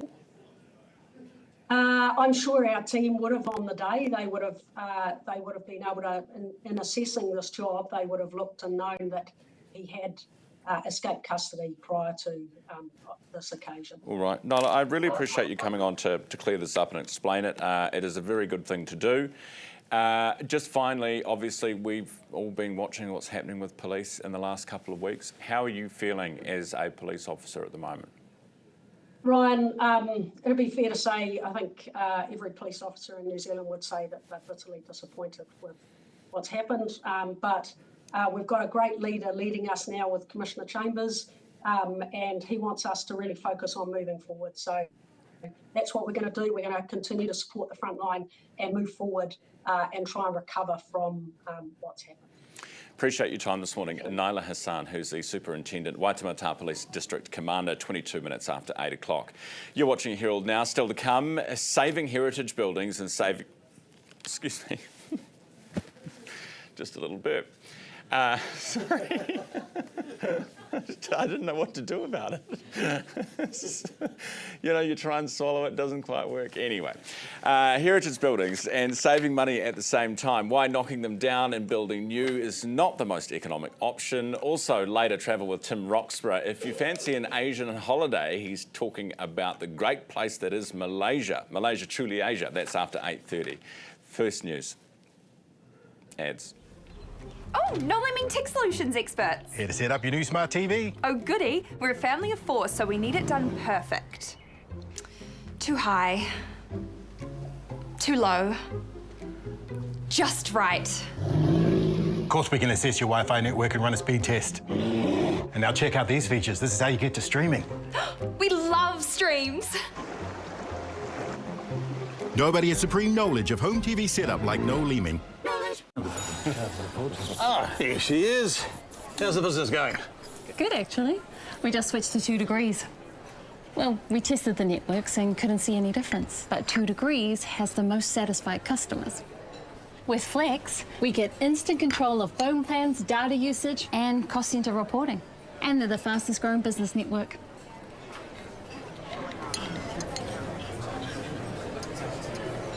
Can I have what she's having? Ready?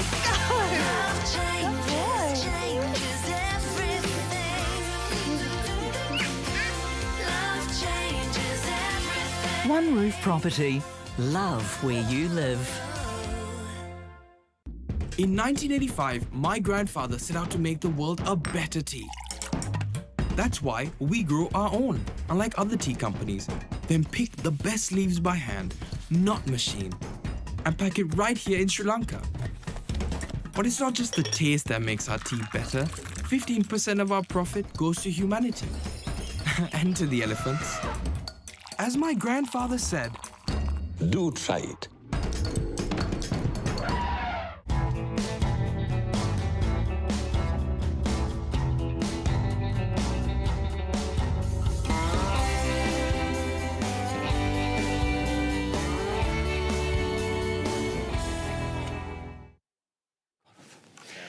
Auckland CBD is in the dumps, but with key projects like City Rail Link, the International Convention Centre set to open next year, things are about to pick up. So don't worry, Aucklanders. Auckland curator and cultural strategist Paul Baragwanath says art, culture and history need to be front and centre of any revitalisation plan. And Paul is with us this morning to discuss. Paul, good morning. Good morning, Ryan. So tell us about the restoration efforts that are going on around Anzac Ave at the moment. Yeah, so it's been an 18-month project. Anzac Avenue was built in 1937, so it's an historic heritage streamlined deco piece of architecture, a very beautiful building. And streamlined deco, what's that? Streamlined deco. It's the curved deco. It's the classic. It's the classic deco. Yeah. So we're looking at some of the pictures now. And what is your message? Are you saying keep buildings like this and keep them beautiful? Well, more or less, yes. So there's been quite a movement, as you know, to get rid of the old. But I guess from my experience of working with heritage for many years and art and heritage have a big role to play in making cities beautiful, places where people want to be and tourists want to come. Does people come to Auckland and say, I must go to Anzac Ave for the streamlined art deco? Well, you never know, it may happen. But is it happening? Will it ever happen? Well, you know what, it is happening. So Anzac Avenue is one example. I guess what it exemplifies is the potential for small-scale projects to transform the city. So we always imagine that there's some great master plan that will transform the city. But actually, we as building owners, members of the public, have the opportunity through saving these historic heritage places, often activating them through art, to really make the city somewhere where people want to be. As the Director of Art Form, you've been involved in the design of the Convention Centre, as I understand it. What's that process been like and what input did you have? Well, it's been an exciting project. It started out with the building was going to be pretty relatively neutral, so it could respond to different brand identities coming in.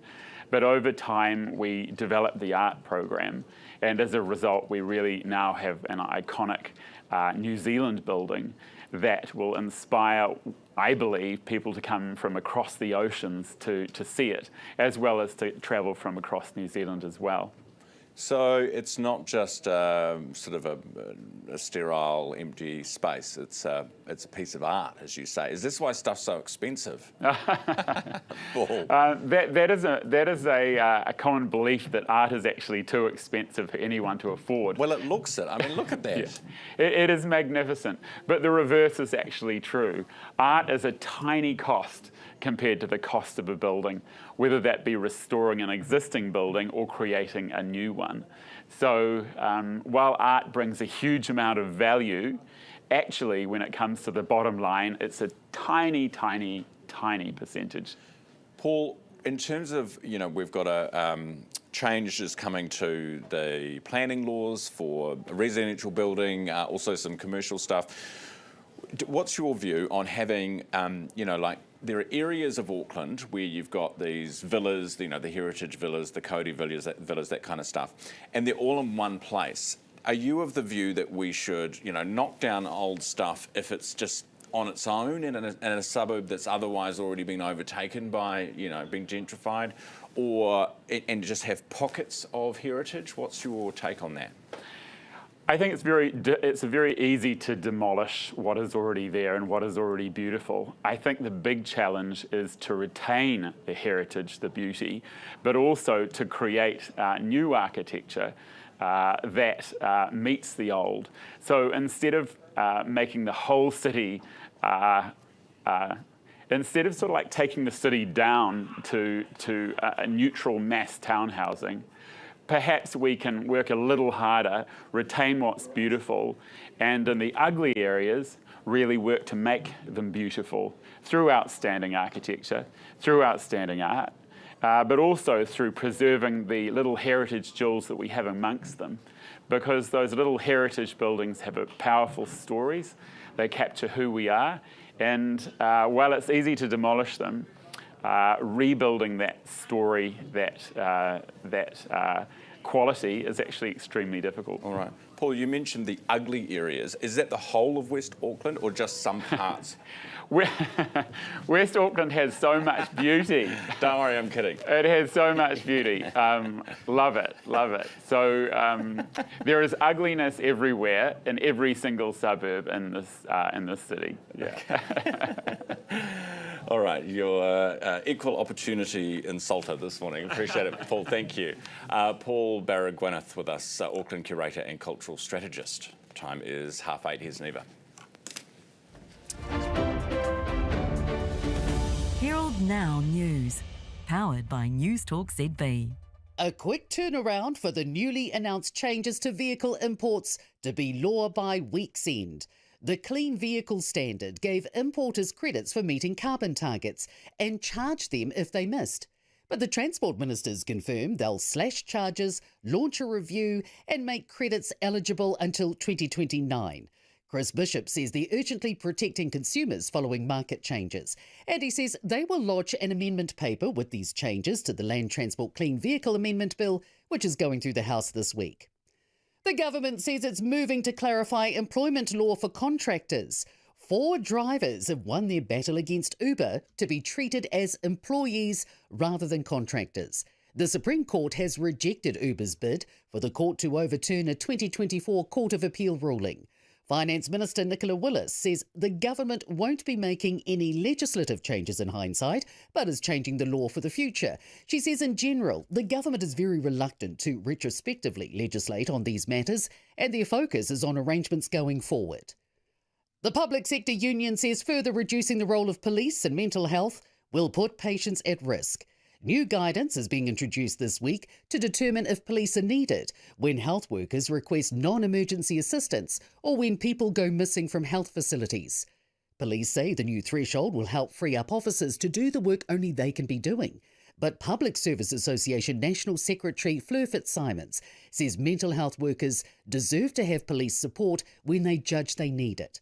She says the health system is not ready for police to withdraw from mental health support, and this change will be dangerous for workers and patients alike. The UK government has just confirmed major changes to the country's immigration system. The changes are aimed at making the UK less attractive for illegal immigrants and make it easier to deport them. The UK government says the changes are the most sweeping reforms to tackle illegal migration in modern times. Prime Minister Sir Keir Starmer says the world has changed to become more volatile and insecure. Mystery remains over the circumstances that led to a fatal blaze in Manawatu Sanson on Saturday that claimed the lives of 3 young children and a man. Police responding to reports this is a suspected triple murder-suicide say they have not decided whether this is homicide. A Give a Little page has named the children as Goldie, August and Hugo, aged 1, 5 and 7.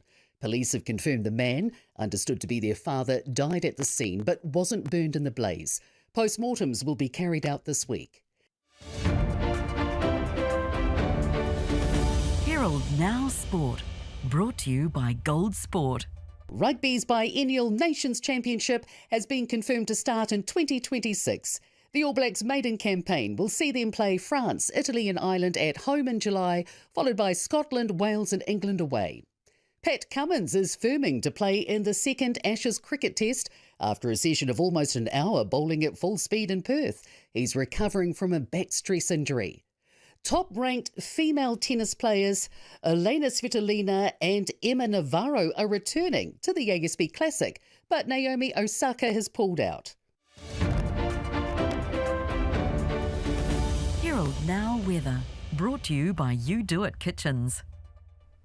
Good morning. Into a wet day around the country. Wet but warm, could even be thundery at times too. Quite a few watches and warnings around, with the southwest of the country already sitting under that heavy rain. Now for the North Island, the rain really ramps up from this afternoon. It's not just the rain though. There are strong and gusty winds around, but winds turn westerly here and will ease back from late morning. Now it should be dry for Canterbury, but a little windy and with high cloud, but it is warm. More rain expected for the west coast and in the north. Now it's not too bad here, but plenty of cloud with north or northwest winds. The rain arrives tonight, could be heavy at times. Whanganui with a high of 26. Now the rain will ramp up across the day here. Some heavy falls to be mindful too for Bay of Plenty and Taupo. A little drier further east, but rain does arrive there tonight. And rain today for the upper north will be heavy from this afternoon and tonight. Note the heavy rain warning from 2 p.m. for the Coromandel, all with nor'easterlies. Joining us for our panel this morning, Lara Greaves, political commentator. Good morning. Good to see you. Also joining us, Sam Stubbs, Simplicity CEO. Good morning to you. Good morning. Now, Christopher Luxon under a bit of pressure, and we saw the approval ratings. I mean, everyone knows this story. Yeah, it's the boy who cried wolf at this point, right? Like, that's what I feel like every time, like, having this conversation, every so often, is Luxon going to be rolled? Like, that seems to be something that we talk about it's like on a rotation almost. Yeah, I mean, one day it will happen. One day. And we'll all just be like, wow, I've got 10 missed calls. Whoa, what's happened? But it's not going to happen anytime soon. I mean, the strategy is wait until the economy improves next year, and then if things aren't turning around then you can roll them late in the piece. So I think you had said it before that Nicola Willis said something like the election's a year away, which does sound like a November election, which is the latest you'd do it. Yeah. And it makes sense for them to wait till the latest possible moment, just kind of crossing your fingers or, I don't know, intervening in the economy. I'm not an economist, but whatever, like just waiting the latest possible date. And that seems like what's happening. But if you were looking at the polls and say the polls were doing this and they have been doing this, if you're one of the people in cabinet, are you going to roll him? Does that necessarily make sense to spend all that time getting people together, getting the support, going for it, and then kind of being Prime Minister for 2 months or something, yeah. You know? And then losing, and then there's your career gone and you're not a cabinet minister anymore. And so you don't get to enact your, kaupapa, your policies, your whatever. Instead, you're just out. Do you think, Sam, that there's a leadership problem or just an economic situation that would be difficult for anyone to steer through? I think, well, a little bit of both. I mean, the economy's in a funk, right? But that's the same all around the world. It's not particular to New Zealand. That's the overhanging thing, right? That's what people respond to, right? The wallet book. Is there a leadership issue here? Look, he is, he's what I call a retail politician. And that works really well in some circumstances and it doesn't work really well in others. So whether it's a leadership issue, we're going to find out, because the party will roll them if it really is. They'll be the best judge of that. 100%. All right, and there's plenty of, well, there's a year for them to do it now, we know. Now, is there such a thing as an ethical billionaire? We've talked a lot about billionaires lately because Elon Musk is going to get, I mean, there's a lot of caveats to it. He has to do a lot of stuff to get this big payday. But there are a lot more billionaires now than there's ever been before. But then we're all a lot wealthier than we've ever been before too. I'm not convinced. Like, I'm just really not convinced, to be honest. I mean, like, the inequality's going like that. I mean, all the data shows that. And I mean, I think there's something inherent in, like, becoming a billionaire that means that you're perhaps not going to be the most ethical person. Like, think about what you'd need to do now to become a billionaire. You know, backup career for all of us. He's most likely. Is that what we'd need to do? And it would be a lot of, like, exploiting resources, probably exploiting people, probably, like, not paying them properly. You know, like, you'd have to do a lot of that kind of thing. And I don't know, like, exploiting data, that's the new kind of ticket. So I don't know, there's something about becoming a billionaire that I think inherently you're perhaps not the most ethical person. Right. But then you make huge advancements. You get, look at Elon Musk and electric cars. Yeah. And, you know, we were 5 years ahead of where we would have been because of Elon Musk. I mean, yes, you are exploiting people and exploiting resources, or are you using them to advance humanity? Yeah, look, you know, first of all, on the record, I'm not going to be a billionaire. I think he's first out of us. I was just saying out of us three. I run a charity. You know, Winston Churchill said, you know, capitalism is the worst form of economic organisation, except for all the others. Right? Yeah. And I completely agree with you. You have to allow people to become billionaires, right? You can't squash innovation and drive and energy. What you do with that money when you have it, though, is an interesting personal ethical issue. Because I can promise you, none of those billionaires feel rich enough. They always want twice as much as they currently have. Right?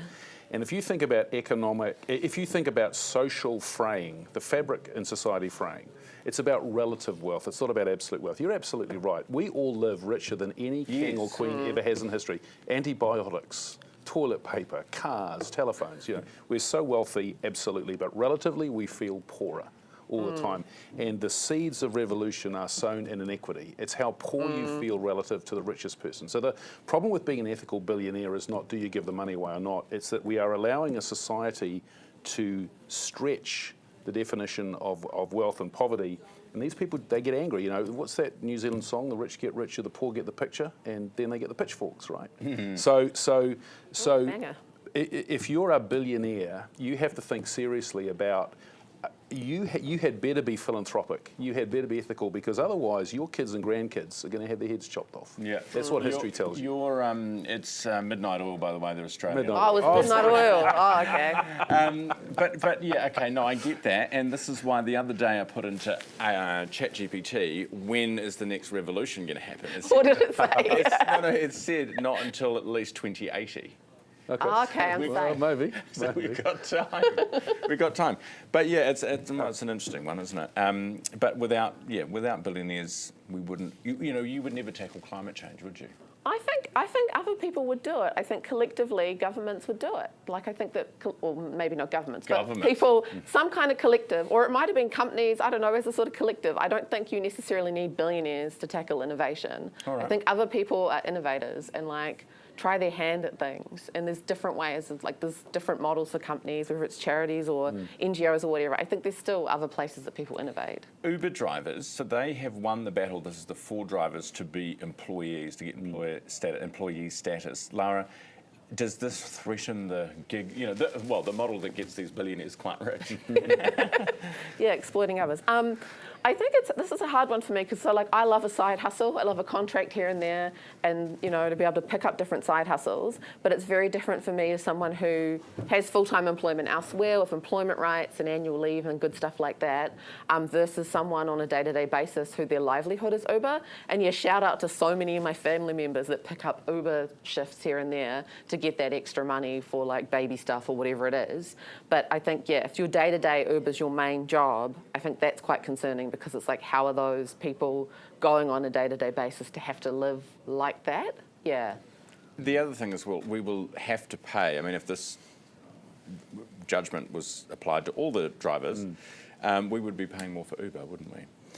Yeah, we would, and then of course that's going to, encourage innovation. Then we can have driverless cars. We'll have driverless Ubers. Well, yeah. Before too long, right? So this is the normal to and fro. This is capitalism operating, moderated by the courts and moderated by the legal system. So there's nothing unusual about what's going on here. It went a little bit too far. The courts have come in and said no. You have to pull it back a little bit, and then you let innovation and science is going to sort out how we actually get around it in a few years. All right. Just finally, just to finish, if I said to you you could be a billionaire tomorrow, would you want to be a billionaire? No, I just want like 10 mil. I'm good with that. Just.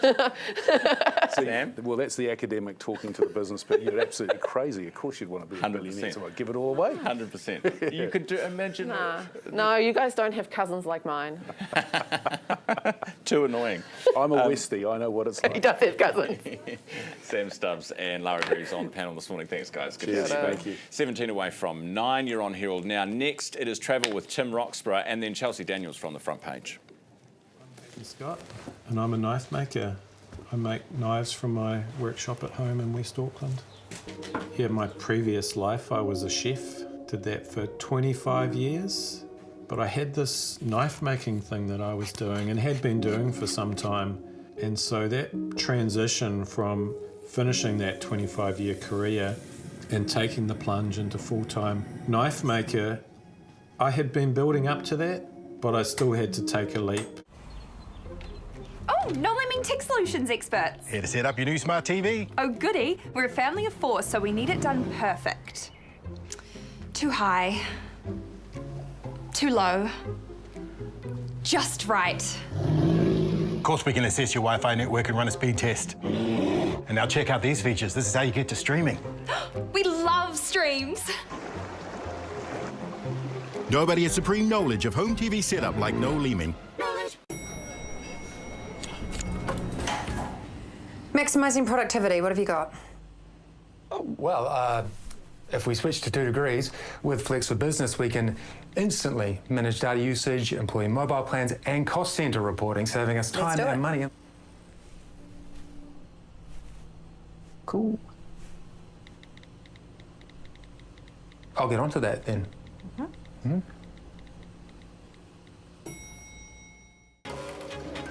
I became a Herald journalist to go behind the headlines and to help people make sense of the world.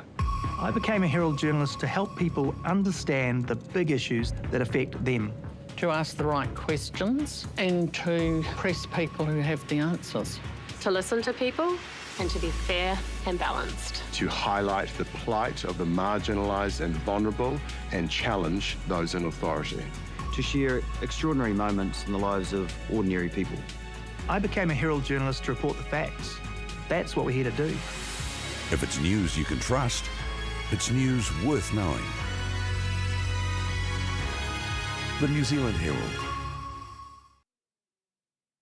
With its high-speed slides and jungle temples, Malaysia might just be a hidden gem, and it's surprisingly wallet-friendly as well. Tim Roxburgh from News Talk ZB is here with travel this morning. Tim, good morning. Good morning. What makes Malaysia so special? Well, Malaysia to me, and it's always weird that it kind of flies under the radar with New Zealanders, because it's not flying under the radar internationally. It's now the #1 Southeast Asian tourist destination. But New Zealanders are always a little bit like, oh, why are you going there? And then I tell them, and then hopefully I convince them. So Malaysia is very safe, it's very modern, but it also has that incredible history as well, and the mixture of cultures. The food is great. You've got the jungle, which is the single most biodiverse in the world. You've got incredible snorkeling. There are some parts of Malaysia that have the best snorkeling on the planet. And then you combine that with the shopping, and then it's cheap, and the hotels are insane, and it's like, we should all go there. So why aren't, what is it, do you think, that's keeping people away? Well, it's just New Zealanders. Just New Zealanders? They're all going to Bali. Yes, so New Zealanders seem to go to Bali. New Zealanders going to Japan and Vietnam and Thailand, obviously. These are all great destinations. And I don't know, I think a lot of times, and with all things in life, there are kind of like tipping points that get reached, and that tipping point hasn't yet happened from a New Zealand point of view for Malaysia. But we went back there, I lived there in the 80s, but I got to take my family there for the first time this year. And so did a bunch of articles for the Herald, and so I'm trying to convince people, okay, you're going where everybody else is, why don't you go here instead? When you say affordable, how affordable are we talking? So, for example, you can get like a 5-star hotel for $200 a night. Okay, that's good. Now, yes, you can get more expensive than that, but like at a 5-star hotel, a good room for like $250 a night. And you think that places like Fiji, which are getting up close to around $1,000 a night, yes, that you could have a week-long holiday in Malaysia for a fraction of the cost. You just have to fly a bit further, but honestly, once you're there, you'll save so much money. And who do you fly with? Is it all direct? What happens with that? Yeah, Malaysia Airlines fly there, so it's pretty straightforward. It's about 10 hours getting there and 9 hours on the way back. Yeah. And once you're there, because I've done this comparison as well between the islands where you're paying, you know, an arm and a leg for a room. Yeah. But then you're also paying a lot for your food, for your booze, and it's not necessarily very good, whereas I'm imagining in Malaysia it's cheaper and much better. Yeah, exactly. Like the food is so cheap that you spend less eating out constantly and like doing things constantly than if you're living frugally in New Zealand. So like you come back and you're like, oh, we saved money by going on holiday. Tim, where are you going? What are the attractions we need to see? Okay, so Kuala Lumpur is a phenomenal city. Like the architecture is insane. So it's now got the second tallest building in the world, which has just opened up. So you've got the Merdeka 118 stories, with the tallest hotel from the 75th floor up as the Park Hyatt in that one. So you've got this modern architecture in the Twin Towers, which used to be the tallest in the world back in the 90s. But then this amazing old architecture and the mixture of influences from all over the world. So the architecture is insane in KL, but it's covered in jungle still too. And like I said, the Malaysian jungle is the most biodiverse in the world. So that, and every time I say this fact, people think that I'm getting it wrong, and it's true. So 110 square kilometres of jungle in Malaysia has more biodiversity than all of Europe and North America combined. So 10 square kilometres is like, you know, half of Rangitoto, you know. So that's how biodiverse the jungle is, and that's right across Malaysia. Wow. No, you've sold me, and next time I'm thinking of going to Fiji, I'll be going to Malaysia. Do it. Tim, thank you. Tim Roxburgh, News Talk ZB host with travel for your Tuesday morning. It's 11 minutes away from 9. Time now to talk business with our partners 2 Degrees. The latest mining company to show interest here is comparing Otago with West Africa, one of the world's largest gold-producing regions. Earlier, I had Garth Bray from Business Desk on the show and started off by asking if it's a good comparison. Headline getter, and I guess if you're in the business like this junior Canadian miner, so they're a mining company that hasn't actually dug any gold up yet in New Zealand and is basically just selling news on the idea that there is stuff there under its prospective areas, you go for big headlines, right? But this is, I actually pulled a map up from them, which I'd love to share with you because it's quite fascinating. This shows some of their permits. They're the ones in red and green. And then you've got some of the others, Oceana and Herman Macrae's and Santana, which is that purple one. Quite a big territory that they are looking around, Central Otago, prospecting for gold. That is a map that will probably bring cheers to some and fears to others, I would have thought. So so the ones that they're prospecting now, you said they're a junior. So they haven't found anything, they haven't dug anything, they're not mining yet. But they anywhere or just here? Well, they're a company that's pretty much focused on New Zealand. So right. There you go. Oh, right. So they're a company. But they're Canadian listed, and they've come here basically saying, hey, look, it's on. It's, I guess, what some of the more established miners would call nearology, which is you see where someone is doing something, and if you put your mine near it, there's a good chance you might find some gold. Okay. But I guess they're looking at a whole lot of sophisticated geology and geography and saying this area compares favourably, they would say, with this area, the Birimian Greenstone Belt of West Africa, which covers Ghana right through to Burkina Faso. Look at it on the map if you want to find it, but it's basically that sort of western chunk of Africa. And that's a region that 35 years ago there wasn't much going on gold mining wise, and now there's absolutely heaps. So they seem to be saying they're right at the front of the queue to jump on all of this. All right. And some of the bigger miners are using the fast track approval process, which we spoke about this morning. Yeah. Parliament's looking at amending that at the moment, and there's a bit of concern around that just because the process has really been crunched down. Chief amongst those would be the Commissioner for the Environment, Simon Upton, who's no lightweight, former National Cabinet Minister. And he's basically expressed some concerns that the way that the amendments have been put through on this to try and tweak it, I think, as Chris Bishop was talking about earlier, in the process, effectively make it, some of the approvals will be all but inevitable, that the time you're crunching it down into for these panels to look at various other environmental, heritage or other concerns mean that, you know, there's not enough time, you might as well get rid of them.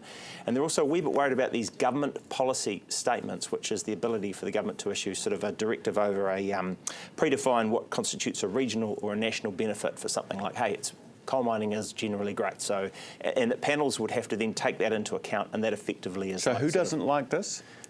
Well, any number of submitters, I suppose. Ah, right. Say, you know, this is in the in the very tight process they've got to try and say something about this, because it was only about 11 days worth of tell us what you think about these law changes. They're trying to get it through before Christmas, although that's been challenged. The Parliamentary Select Committee, that we're not sure if they actually got clear approval. We'll see. Now, MPs have agreed on congestion charges, although it's going to be ages. In fact, what's his name? Williamson, Morris, said it could be realistically 3 to 4 years before you see a congestion charge actually take place in Auckland. That would depend a little bit on how quickly they build stuff. You know that they wanted to bring this in time for the CRL opening up, because obviously that's when there's going to be heaps more opportunity to travel on trains, and they're trying to push people that way. You're right, there's a lot of outlay, and the piece we've got today sort of runs into some of that. We're talking about sort of tens of millions of dollars per gantry that you would put over the motorway that are like those ones that are at the opposite ends of the tollway to catch who's going through. Yep. There are slightly cheaper options if you want to relocate them on pillars, but effectively you need about 20 or 30 of these points around, say, a city like Auckland to ring off the CBD. So you could then charge people $3 to $5 basically for a trip, depending on whether it was sort of right in the peak or at the shoulder. But they reckon, you know, congestion is probably costing anywhere between sort of 900 million and 1.3 billion a year in lost productivity. So, and if you can funnel the money back into, you know, buses and trains and that kind of stuff as the law requires, they reckon overseas, most people have hated this for the first 12 months, and then most of them have been okay with it. Get used to it. Get on with it. That was Garth Bray from Business Desk earlier on the program. Right now, the Brits are cracking down on asylum seekers. We told you about this yesterday, and now we've heard from the Home Secretary, Shabana Mahmood. Some are refugees, others are economic migrants seeking to use and abuse our asylum system. And even genuine refugees are passing through other safe countries, searching for the most attractive place to seek refuge. The burden that has fallen on this country has been heavy. So what they are proposing is an end to government benefits, providing of benefits to those legally able to work. The Labour caucus is split because you've got Farage and Reform pulling everyone to the right, basically, on migration. The Labour caucus is split on this, and some backbenchers say the policies are dystopian. Also in the UK, thousands of tonnes of rubbish have been dumped in a field in Oxford, forming a mountain 150 metres long and 6 metres high. The rubbish is made up of shredded industrial and household waste that's been mixed with soil and is positioned just metres from a river. Authorities say the illegal rubbish dump was created about a month ago and is the work of an organised fly tipping ring. Cost of removing the rubbish is estimated to be more than the entire annual budget of the local council, which is around £25 million. My concern is that the Environment Agency lacks the resources to deal with it in a swift manner, and that unless we get on with it, we could see an environmental catastrophe here during the winter. It's of epic proportions. This pre-shredded waste, which has obviously been highly well organised, is now leaching into the river and into the earth around the river, and is a massive ecological disaster.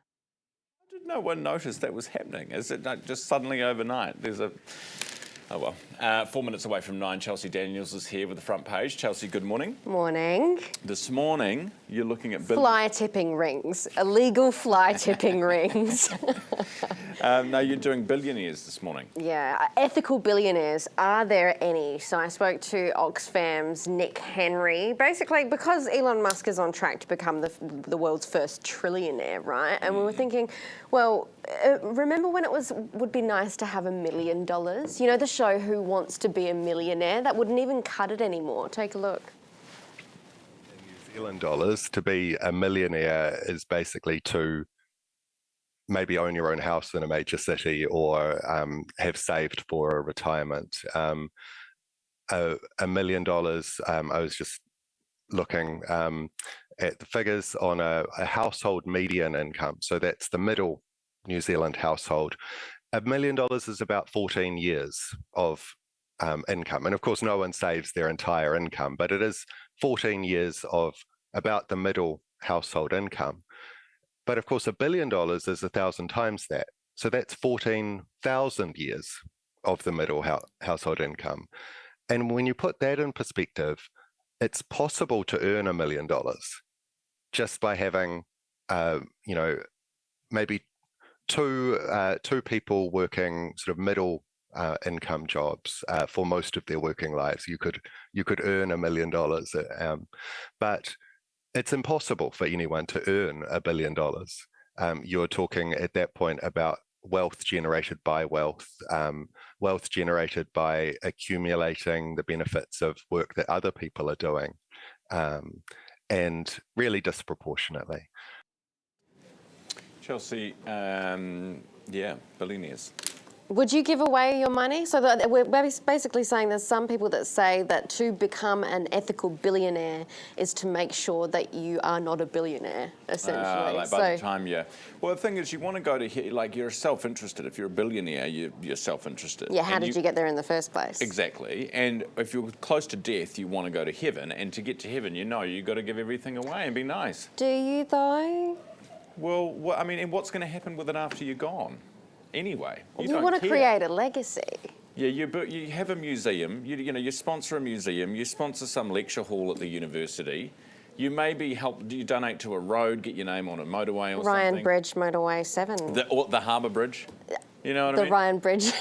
Ryan Bridge. I would build it, and then I would give all my money away and die. Yep. Wouldn't you? And off you pop to heaven. Off you pop to heaven. Hey, how's a dating update? What have we... Oh, no, nothing. What about dating a billionaire? I would love to date a billionaire. Or even I'd settle for a multi-millionaire. Whether he's ethical or not, you don't care? No, because then people can change. I can change him. You can fix him. Yeah, yeah. All right, Chelsea, thank you. Good to see you as always. You too. Now, some of your emails this morning. Ryan, this is from Trev. Morning, Trev. The sand, this is the asbestos sand. Where does it come from, and do we have it on our beaches?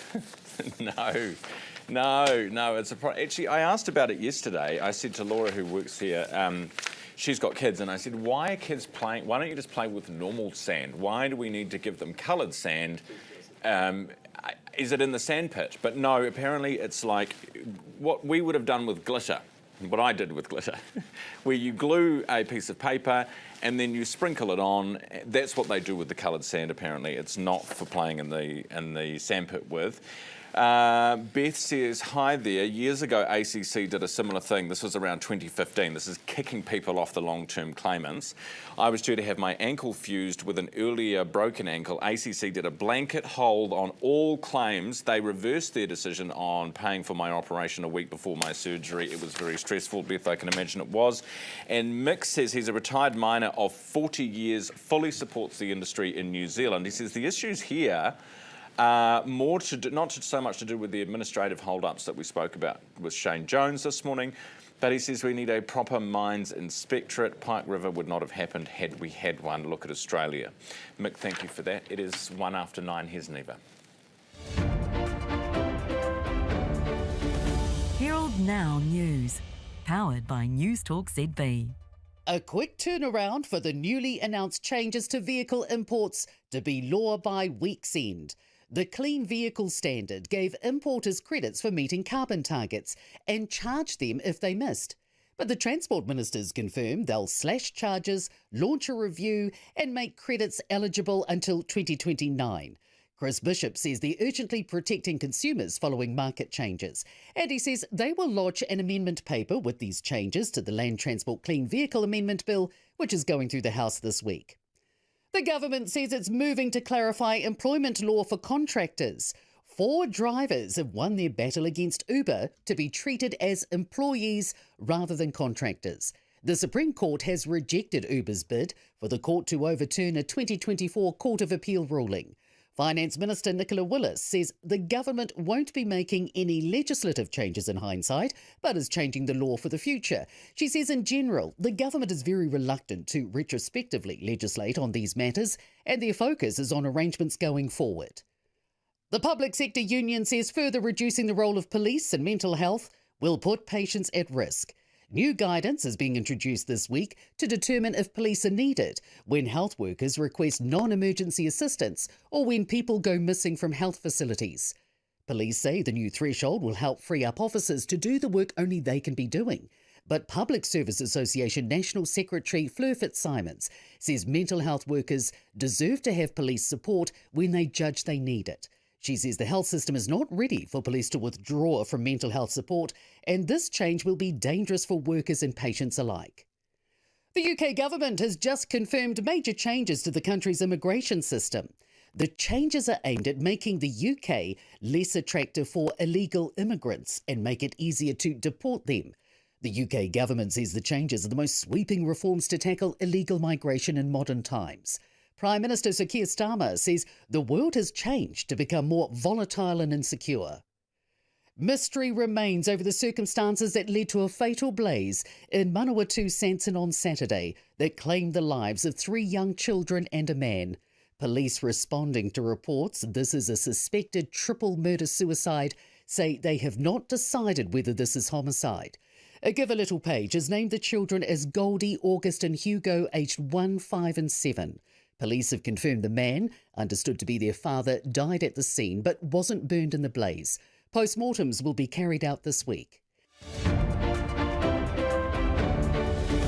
Herald Now Sport, brought to you by Gold Sport. Rugby's biennial Nations Championship has been confirmed to start in 2026. The All Blacks' maiden campaign will see them play France, Italy and Ireland at home in July, followed by Scotland, Wales and England away. Pat Cummins is firming to play in the second Ashes cricket test after a session of almost an hour bowling at full speed in Perth. He's recovering from a back stress injury. Top-ranked female tennis players Elena Svitolina and Emma Navarro are returning to the ASB Classic, but Naomi Osaka has pulled out. Herald Now Weather, brought to you by You Do It Kitchens. Good morning. Into a wet day around the country. Wet but warm. Could even be thundery at times too. Quite a few watches and warnings around, with the southwest of the country already sitting under that heavy rain. Now for the North Island, the rain really ramps up from this afternoon. It's not just the rain though. There are strong and gusty winds around, but winds turn westerly here and will ease back from late morning. Now it should be dry for Canterbury, but a little windy and with high cloud, but it is warm. More rain expected for the west coast and in the north. Now it's not too bad here, but plenty of cloud with north or northwest winds. The rain arrives tonight, could be heavy at times. Whanganui with a high of 26. Now the rain will ramp up across the day here. Some heavy falls to be mindful too for Bay of Plenty and Taupo. A little drier further east, but rain does arrive there tonight. And rain today for the upper north will be heavy from this afternoon and tonight. Note the heavy rain warning from 2 p.m. for the Coromandel, all with nor'easterlies. And that's it for us for this morning. Thanks so much for watching, everyone. Join us again tomorrow from 7 o'clock. We'll do it all again. For more news in the meantime, head to nzherald.co.nz. I'm Ryan Bridge. Have a great day.